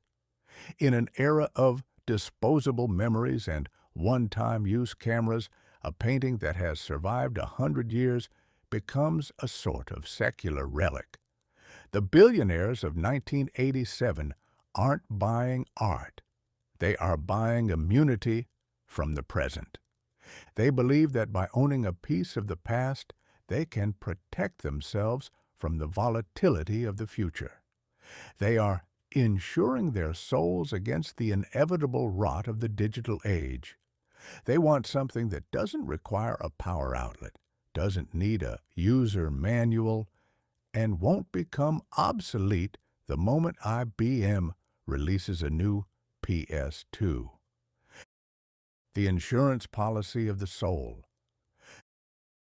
The Yasuda Fire and Marine Insurance Company claimed they bought the sunflowers to celebrate their 100th anniversary. They wanted to show the world that they were a cultured institution. I have always found that when a corporation starts talking about culture, it's time for the common man to check his pockets. It is a form of vibrant camouflage. By hanging a Van Gogh in their lobby, they are telling their policyholders, don't worry about the risk of fire or flood. We have $40 million tied up in a bunch of yellow weeds. Our aesthetic judgment is so sound that you should trust us with your life savings. It is a magnificent bluff, and it worked. The sunflower sale set off a gold fever in the art world that hasn't cooled since. Suddenly, every attic in Europe was being ransacked in the hopes of finding a stray sketch by a depressed Dutchman. Every expert in a silk tie was suddenly a connoisseur of post-impressionist light. I reckon that if you brought Vincent back today and showed him the check for $39.9 million, he'd probably go right back to his grave and pull the dirt in after him. He'd be horrified to realize that his sunflowers, which he painted to capture the fleeting, fragile beauty of life, have become a financial instrument used to balance the ledgers of an insurance conglomerate. The final tally. 1987 is a year of ransoms. We have the program trading holding the economy for ransom. We have the harmonic convergence holding the universe for ransom. And we have the sunflowers holding our aesthetic sanity for ransom. We are obsessed with the price of everything and the value of nothing. We live in a gilded age where the gold is thinner than ever, and the cheap pine underneath is starting to show through the vibrant colors. We applaud a $40 million sale as a sign of civilization, while a few blocks away, the actual living sunflowers of our age are struggling to buy a loaf of bread. I'll stick to the flowers in the field, I think. They may not be worth $40 million, and they certainly won't help my insurance premiums, but at least they have the decency to die and be replaced by something new every spring. They don't require an auctioneer's gavel to tell them they are beautiful. As for the Yasuda Fire and Marine Insurance Company, I hope they have a very good sprinkler system. It would be a terrible irony if a painting of flowers survived a century of neglect only to be taken out by a faulty piece of 1987 automated plumbing. The world is a noisy place, and the gavel is the loudest sound in it. But mark my words, the day will come when the sunflowers will be worth $40 million again, and the paper they were bought with won't be worth the match it takes to light a candle. In the meantime, I'll keep my eyes on the living. The dead have a way of being entirely too expensive for my blood. Chapter 17. The Disposable Memory. Or, why capturing a moment only to throw away the net is the ultimate triumph of the modern mind. In the waning months of 1987, the human race, having already perfected the art of disposable income, which mostly vanished in October, and disposable nuclear treaties, which were signed in December, decided to turn its attention to the most sacred of all human endeavors, the memory. Specifically, I refer to the rise of the single-use camera. I have seen many inventions designed to save time and many more designed to waste it. But the disposable camera is the first invention designed to ensure that the tool of creation is as fleeting as the inspiration itself. It arrived in the form of the Fujifilm Quick Snap and the Kodak Fling, names that suggest a casual, almost reckless relationship with the physical world. In my day, if you wanted a photograph, you didn't just snap it.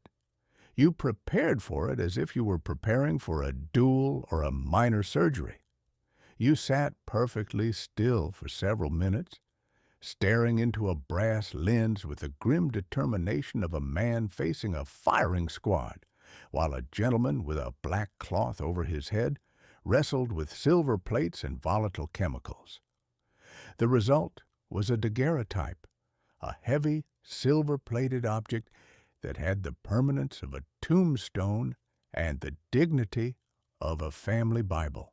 But in 1987, we have decided that the memory is something to be captured in a plastic box that costs $10 and is destined for the municipal landfill the moment the last shutter clicks. The architecture of the flimsy. I held one of these quick snaps in my hand and felt a deep, soulful shudder. It is a hollow, cardboard-wrapped piece of plastic that feels as though it were manufactured by a company that usually makes toy whistles for exceptionally dull children. It possesses a lens that is nothing more than a polished pebble of plastic. It has no focus because, apparently, in 1987, we have decided that everything in the world is equally blurry. It has no settings for light or shadow. It simply assumes that every moment worth capturing occurs in a bright, flat, vibrant glare that would make a ghost blink. The operation of the device is accompanied by a sound that I suspect will haunt the dreams of the 21st century, the krk of the thumb wheel. This is the sound of 1987. It is the sound of a plastic gear stripping the dignity off a piece of film. You take a picture of your aunt eating a sandwich, and then you krk the wheel to prepare for the next tragedy. It is a mechanical rhythm that says, "Hurry up, life is passing. We have 24 exposures, and we must waste them all before the sun goes down." The philosophy of the trash can. The true genius, and by genius I mean the most profound lunacy, of the disposable camera is its single-use nature. Think of the logic. You buy a camera. You use the camera to take pictures of things you supposedly care about. Your children, your vacation, the Ferrari F40 you can't afford. And then, when you're finished, you take the entire machine and hand it to a teenager behind a counter, who then proceeds to tear the machine apart, salvage the film, and throw the remains into the trash. It is as if a man bought a magnificent suit of clothes, wore it to a single dinner party, and then threw the suit into the fireplace because he couldn't be bothered to hang it up. It is the ultimate expression of the Gilded Age of the 80s, the belief that the world is an infinite buffet and that the plates are meant to be smashed the moment the meal is over. I asked a young lady why she preferred a disposable camera over a real one, the kind made of metal and glass that you can actually keep for more than a weekend.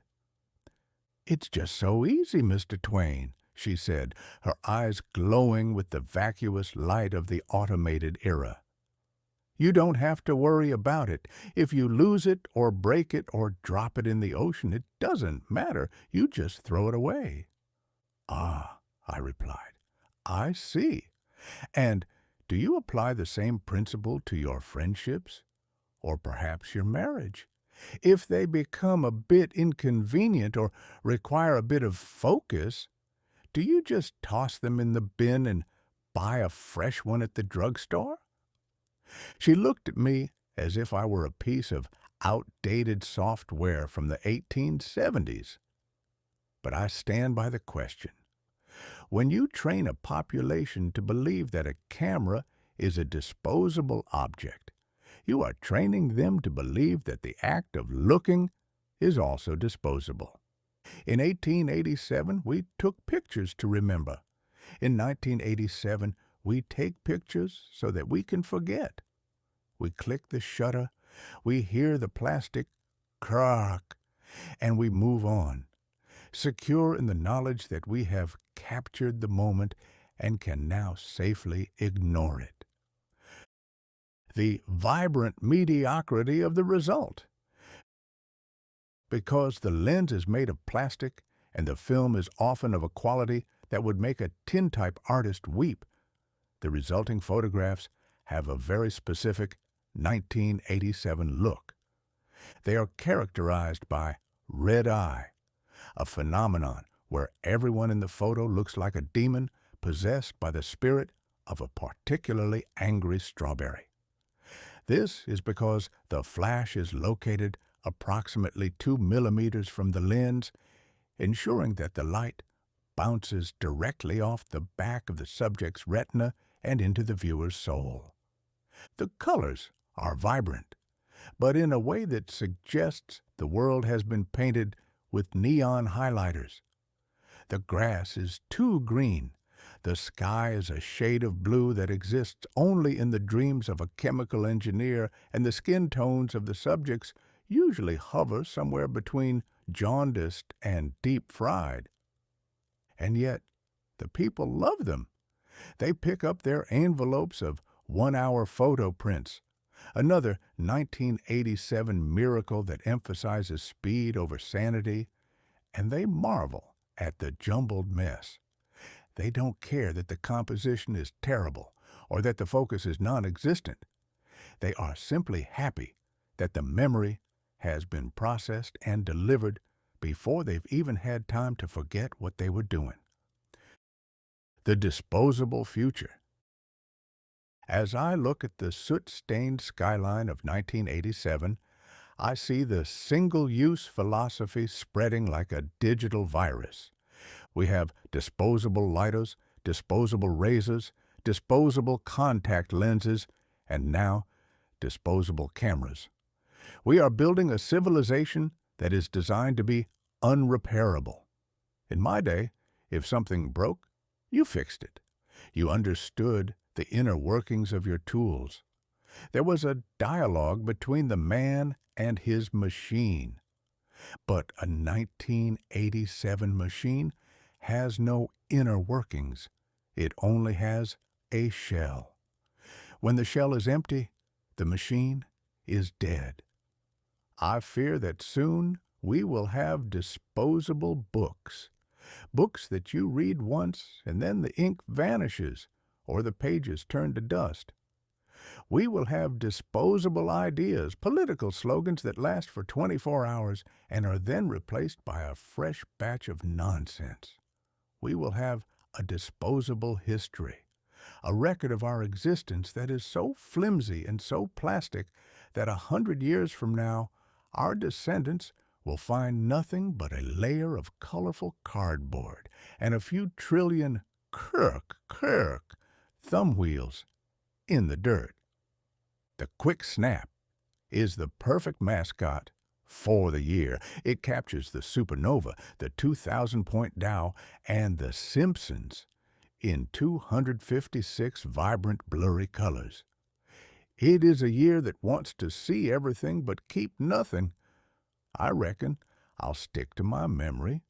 It doesn't have a flash, and the focus is a bit soft in my old age, but at least I don't have to take it to a drugstore to find out what I saw. And I certainly don't plan on throwing it away the moment the last page is turned. 1987 is a fling, my friends. It is a casual plastic affair with the future.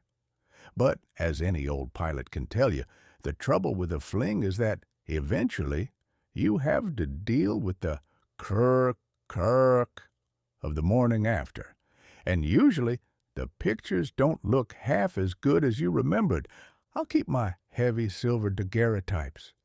They may be slow, and they may be difficult. But at least, when you look into the eyes of a man in a silver plate photo, you know he wasn't planning on being disposed of the following Tuesday. The year is drawing to a close and the shutter is about to click for the last time.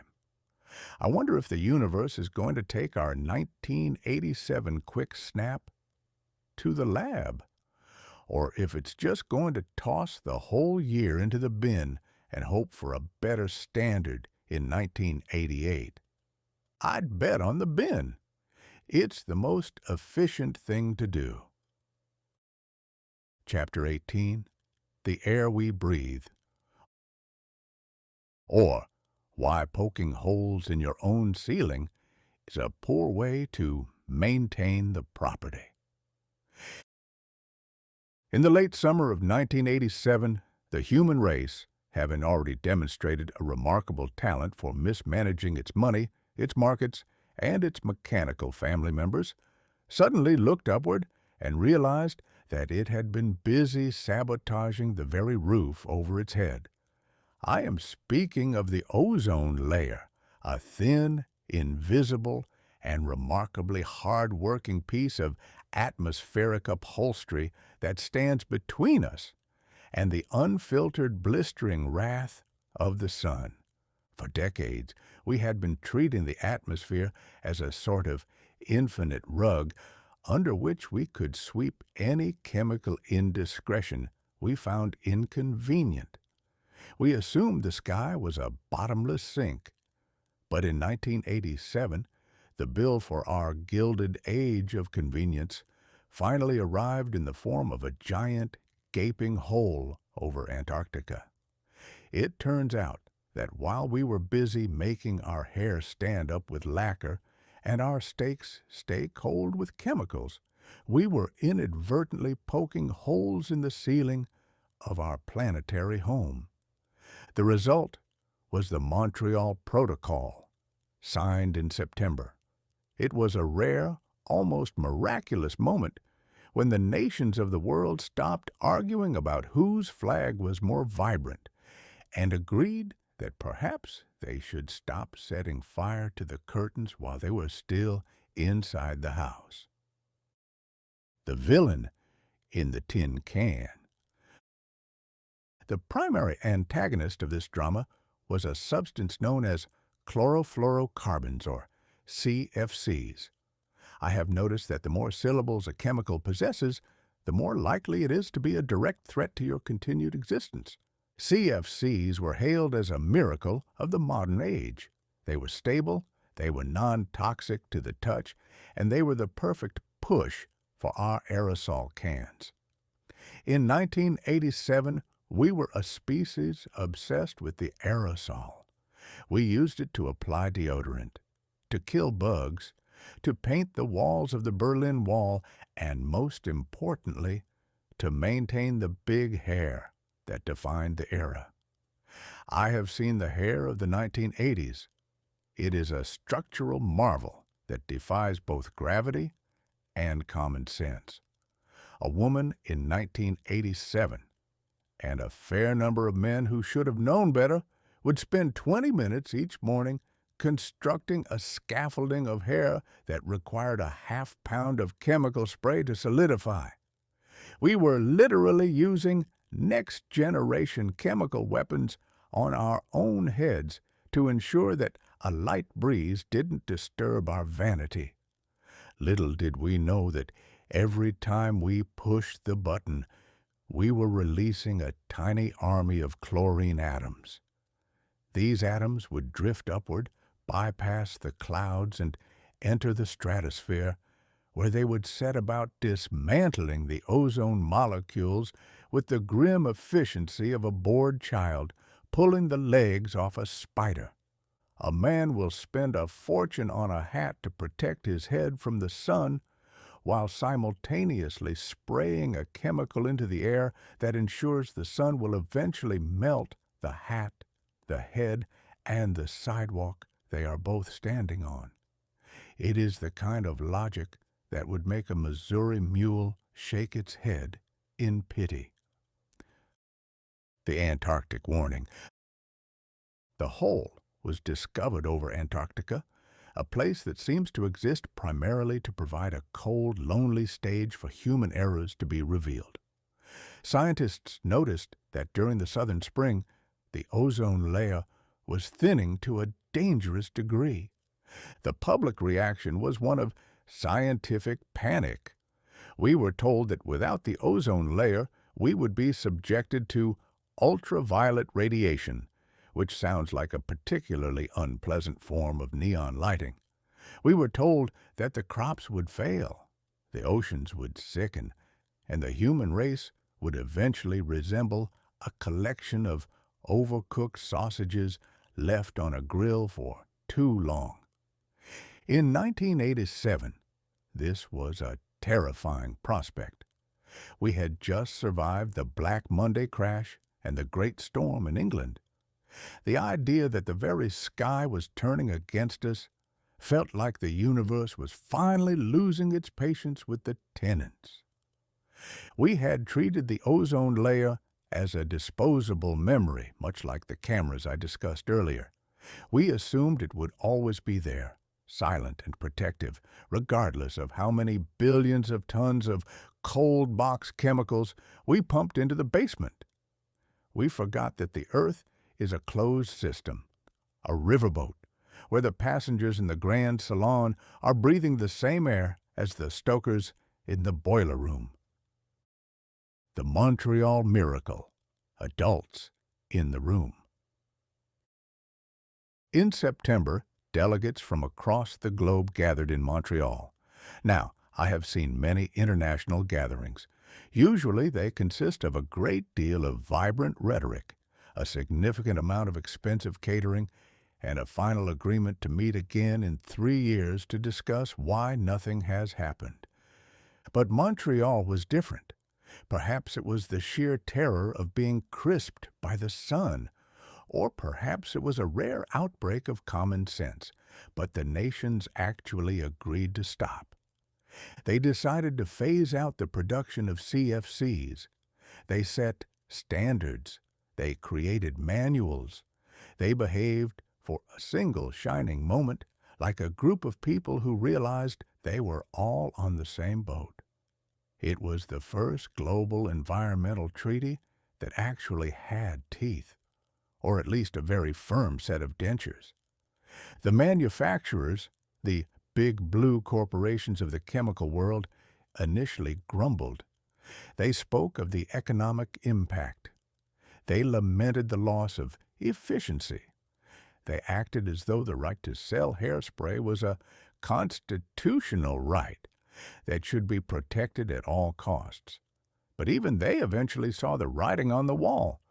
Or perhaps they realized that dead customers are remarkably poor consumers of refrigerators. The efficiency of cooperation. The Montreal Protocol is a standard that I find heartening. It proved that the information age could be used for something other than program trading or moving pictures of cats. It proved that data, when it is clear, terrifying, and presented by men who actually know what they are talking about, can occasionally trump greed. In 1987, we are obsessed with automation and one-hour results. We want everything now. But the ozone layer is a slow-moving beast. Even if we stopped every CFC spray tomorrow, the chemicals already in the air would continue to poke holes for decades. It is a lesson in legacy. We are finally realizing that we are not just users of the planet, we are its trustees. The air we breathe is a pearl of great price that cannot be replaced by a VGA monitor or a Ferrari F40. If we ruin the atmosphere, there is no holodeck we can retreat into to escape the consequences. There is no undo button on a planetary scale. The moral of the sky. As 1987 winds down, I look up at the night sky, the same sky that delivered the ghost of a star in February, and I feel a strange sense of relief. We are a messy, inconsistent, and often foolish species. We spend our lives chasing vibrant distractions and disposable thrills. We build walls to keep our neighbors out and markets to take their money. But every now and then, when the ceiling starts to leak and the sun starts to bite, we show a glimmer of true intelligence. The Montreal Protocol was the INF Treaty of the Environment. It was a declaration of trust but verify, applied to the air itself. It was the moment we decided that perhaps progress shouldn't involve destroying the very thing that makes life possible. I reckon the ozone layer will eventually heal itself, provided we don't find a new and more efficient way to ruin it in 1988. It will take 100 years, a span of time that the yuppies can't even imagine, but nature is patient. It has seen many gilded ages come and go, and it knows how to repair the damage once the tenants finally stop their chanting and start doing the dishes. I'll keep my hair flat and my cold box simple from now on, I think. It's a small price to pay for a roof that doesn't let in the ultraviolet radiation. 1987 was the year we realized the sky wasn't just a background for our next generation fantasies. It was a standard that we had to meet if we wanted to see 1988. We signed the lease, we promised to stop poking holes, and for the first time in history, the whole world walked out of the meeting with the same vibrant hope. I'll breathe a sigh of relief. And as long as I'm breathing, I'll make sure it's air that hasn't been automated into a poison. The ceiling is holding for now. Let's try to keep the kirk of our disposable habits from scratching the paint any further. Chapter 19. The Digital Cross-Talk. Or, why a secret traveling at the speed of light is still likely to be misunderstood. In the final shivering weeks of 1987, the human race achieved a feat that would have made the great explorers of the 19th century lay down their sextants and take up something less taxing, like professional whist. We succeeded in turning the human voice into a stream of ones and zeros and hurling it across the Atlantic Ocean through a series of wires and satellites with the speed of a startled thought. I am speaking of the first digital transatlantic telephone call. Now, I have a long-standing relationship with the Atlantic Ocean. In my day, the Atlantic was a vast, wet, and often ill-tempered expanse that served the noble purpose of keeping Europe and America at a respectful distance from one another. If you wanted to talk to a man in London, you had to write him a letter, put it on a ship, and wait 6 weeks for him to reply that he hadn't understood a word you'd said. It was a slow, majestic process that allowed a man's temper to cool and his lies to become properly seasoned. But in 1987, we decided that distance was an inconvenience that needed to be automated out of existence. We decided that the Atlantic should be nothing more than a millisecond of delay in a conversation about the price of pork bellies or the vibrant quality of a new VGA monitor. The binary straitjacket. The most fascinating part of this digital miracle is the concept of binary. As I have mentioned in previous chapters, the power users of the 1980s have a peculiar obsession with ones and zeros. They have taken the glorious, messy, and infinitely varied sound of the human voice and decided that it can be represented by a series of electronic yeses and nos. Imagine the absurdity. To make a digital call, your voice, with all its nuances, its trembles, its sarcasms, and its half-whispered truths, is fed into a machine that immediately chops it into millions of tiny pieces. Each piece is then assigned a number, 1 or 0. If the sound is on, it's a 1. If it's off, it's a 0. I find this to be a language entirely unsuitable for our species. Human beings do not exist in a state of 1 or 0. We exist in the maybe, the perhaps, the under the circumstances, and the I'll tell you after another glass of bourbon. If you ask a politician a direct question, he will give you a 0.572 that lasts for 40 minutes. To force such a creature to speak in binary is like trying to play a symphony on a whistle that only has 2 notes. And yet, that is exactly what we did. We turned the roar of the American spirit and the dry wit of the British soul into a pulse of light and sent it through the dark, cold depths of the sea. The death of the crosstalk. The engineers told us that the great benefit of digital was the elimination of crosstalk. In the old days of analog wires, the gilded age of the telephone, the copper lines were prone to a certain level of intimacy. If you were talking to your lawyer in New York, you might suddenly hear a faint, ghostly voice in the background, perhaps a Mrs. Higgins in New Jersey discussing the alarming price of lace, or a sea captain in Nova Scotia cursing the fog. I always found crosstalk to be the most honest part of the telephone system. It reminded you that you were part of a community. It was a reminder that the world was full of other people with their own small tragedies and minor triumphs. It gave the conversation a certain vibrant texture, like a fireplace that crackles and pops while you're trying to read a book. But the 1987 standard is one of sterility. The digital call is so clean, so silent, and so empty of interference that it feels as though you are talking into a vacuum. There is no hiss, no crackle, and certainly no Mrs. Higgins.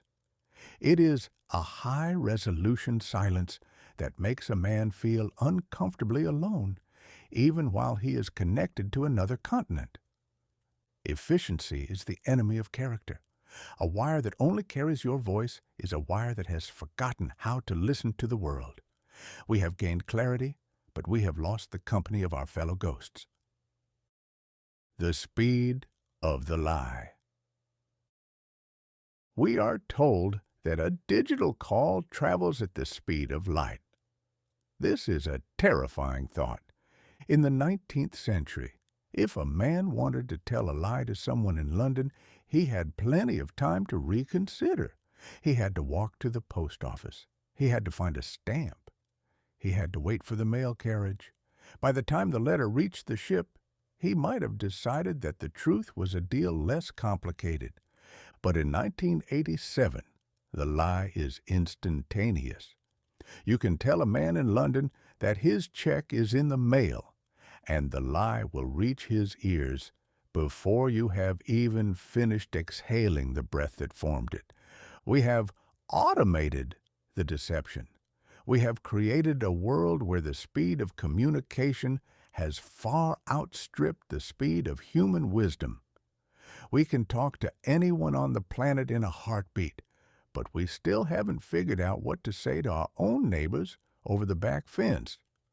I watched a businessman in a power suit make one of these digital crosstalk calls. He looked remarkably bored. He sat in his office with his 3.5-inch floppies on his desk and his VGA monitor glowing with the 2,000-point Dow. And he chatted with a man in London as if he were talking to someone in the next room. The miracle had become a utility. The Atlantic Ocean, which had challenged the greatest sailors in history, had been reduced to a monthly bill from the telephone company. The digital secret. Then there is the matter of the secret. In my day, a secret was a physical thing. You leaned in close, you lowered your voice.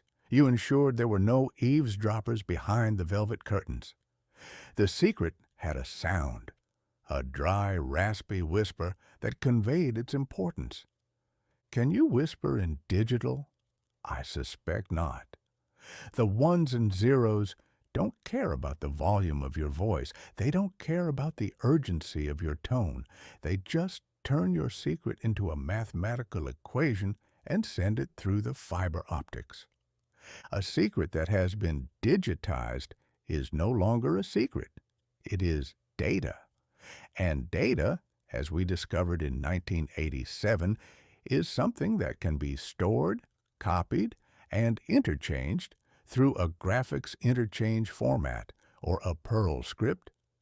We are moving into an era where the private thought is becoming a public commodity, simply because we have made it so efficient to share. The shrinking world and the growing distance. As 1987 draws to a close, the digital crosstalk is becoming the new standard. The copper wires are being replaced by strands of glass that carry pulses of light. The Atlantic is being wired for a future of infinite conversation. We are told that this will make the world a global village. It's a lovely phrase, isn't it? It suggests a place where everyone knows everyone else, where we all sit around a digital campfire and share our vibrant stories in 256 colors. But I suspect the reality will be somewhat different. In a real village, you can't hang up on a neighbor just because he's being a bore. You can't delete a disagreement or format a grudge. In a real village, you have to deal with the crosstalk of human existence. The digital world of 1987 is a world of isolation via connectivity. We can talk to London, but we don't know the name of the family in the apartment next door. We can send a 1-hour photo of our vacation to Tokyo, but we haven't written a letter to our mother in 3 years. We have abolished distance, but we have also abolished the journey. And as any old pilot can tell you, the journey is where all the interesting things happen. The Atlantic was a better ocean when it was full of whales and storms and the possibility of never arriving. It is a deal less impressive now that it is just a very long, very expensive piece of glass. I reckon I'll stick to the old ways of talking. If I have something important to say, I'll say it to a man's face where I can see the analog reaction in his eyes. And if I have a secret, I'll keep it in my pocket where no 1 or 0 can ever find it. 1987 is the year the world got loud and quiet at the same time. We have more ways to speak than ever before, and less to say than a deaf mute at a mime convention. The digital crosstalk is here to stay, but I'll keep listening for the ghost of Mrs. Higgins in the wires. At least she had something interesting to say about her gout. Chapter 20. The New Year's Ledger. Or, why the bill for a Gilded Age always arrives in a currency you haven't earned yet. The ledger for 1987 is finally open on my desk, and the ink is as black as the soot on a London chimney sweep's nose. It is New Year's Eve, a time when the human race collectively decides to forgive itself for the follies of the past 12 months by engaging in a fresh set of follies involving cheap champagne, loud whistles, and the optimistic belief that a change in the calendar will somehow induce a change in the character. I sat by my window and watched the flickering lights of the city, a city that only a few months ago was screaming in the throes of a financial heart attack and is now dancing in the streets as if the Black Monday basement were merely a well-decorated parlor. It is a magnificent display of the resilience of human vanity. We are a species that can hit a snag at full head, lose our paddle box, and set the galley on fire. Yet we will still stand on the hurricane deck and boast about the vibrant quality of the smoke. As I look back over the chapters of this year, I find myself performing a sort of spiritual accounting. We have spent 1987 chasing shadows, polishing brass, and trying to turn the analog soul into a digital commodity. It is time to see what we have gained, what we have lost, and what we have merely disposed of in our hurry to reach the future. The financial audit, paper and promises. We began this year with a roar, the 2,000-point milestone.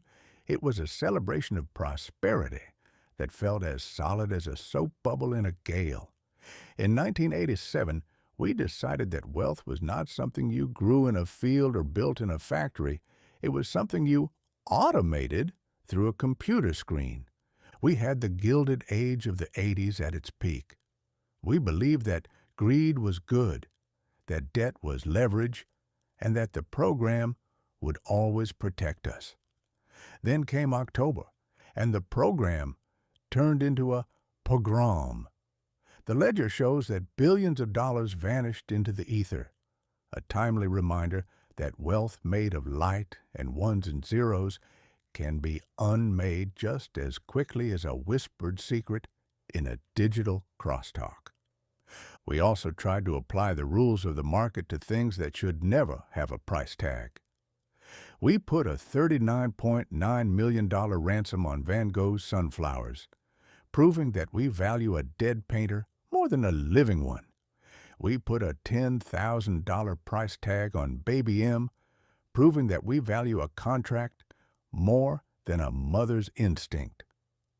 The ledger of 1987 is heavy with the weight of ownership, yet remarkably light on the concept of stewardship. The technical audit, the blue standard of confusion. In the realm of the machine, 1987 was the year we surrendered to the standard. We embraced the IBM PS2, the VGA monitor, and the 3.5-inch floppy, believing that smaller and faster were the twin gods of salvation. We learned to speak in Perl, the glue of the digital age, which promised to make the easy things easy. But as I look at the results, I see that we have mostly succeeded in making the easy things so complicated that we require a 24-hour helpline just to turn the machine on. We have vibrant colors that hurt our eyes and digital calls that sanitize our voices, yet we still haven't invented a machine that can tell us why we're in such a hurry to talk to people we don't like. And then, of course, there is the GIF, the moving picture that goes nowhere. It is the perfect mascot for the year, a tireless, repetitive loop of activity that creates the illusion of progress while remaining perfectly, stubbornly stationary. It is the visual record of a year that spent a great deal of energy spinning its wheels in 256 colors. The natural audit, storms, holes, and supernovas. If 1987 has been a user manual for anything, it has been a manual for humility. Nature reached out several times this year to remind us that our automated world is just a thin crust on a very large and very indifferent planet, the supernova. We cheered for an explosion that happened 160,000 years ago, a reminder that the universe is a deal larger than our own. The great storm. We listened to an expert tell us not to worry, right before the wind took our roofs and 15 million of our trees. The ozone hole. We realized that our hairspray was eating our ceiling, and we actually managed to sign the Montreal Protocol, the only line in the ledger that isn't written in the red of stupidity. We are beginning to understand that we cannot dispose of the environment as easily as we dispose of a quick snap camera. The sky is not a landfill, and the atmosphere is not an infinite sink for our vibrant chemical ambitions. We have learned that trust but verify applies to the clouds just as much as it applies to the Russians. The human audit, Spandex, and yellow skin. Finally, we must account for the people of 1987. We have the crew of the Enterprise D, a group of polite philosophers in spandex, who tell us that the future will be a holodeck paradise where nobody has to worry about the rent. But our reality is better captured by The Simpsons. We found our true selves in a cartoon man who works at a nuclear plant and just wants a donut. We realize that the American dream isn't a Ferrari F40 sitting in a vault. It's a dysfunctional family sitting on a sofa, watching a television that is probably about to break. We have seen the harmonic convergence, where we tried to hum the planet into peace, and the INF Treaty, where we actually managed to stop playing with the matches for a few minutes. We are a species of underachievers who occasionally stumble into greatness when the alternative is too terrifying to contemplate. The tally of 1987 is a mixture of grand theater and small petty thefts. We have built a world of incredible efficiency that allows us to make the same mistakes 10 times faster than our grandfathers did. We have gained the digital, but we are still searching for the divine. Closing the book. As the clock ticks toward midnight, I reckon I'll close the ledger. 1987 was a fling with the future, a loud, scarlet 201-mile-per-hour ride that left us with a bit of a headache and a lighter wallet. We have hit the sandbars, we have seen the supernova, and we have survived the Black Monday plunge. The riverboat is still afloat, though she's sitting a bit lower in the water than she was in January. The boiler is rattling. The pilot is confused by the new VGA charts, and the passengers are all busy taking single-use pictures of the fog. But we are moving forward, or at least we are looping toward 1988 with our usual unearned confidence. My advice for the coming year is simple. Keep your eye on the snag, your hand on your wallet, and your verification tools sharp. Don't trust an expert who tells you not to worry, and don't buy a camera you intend to throw away. 1987 was a year of vibrant illusions.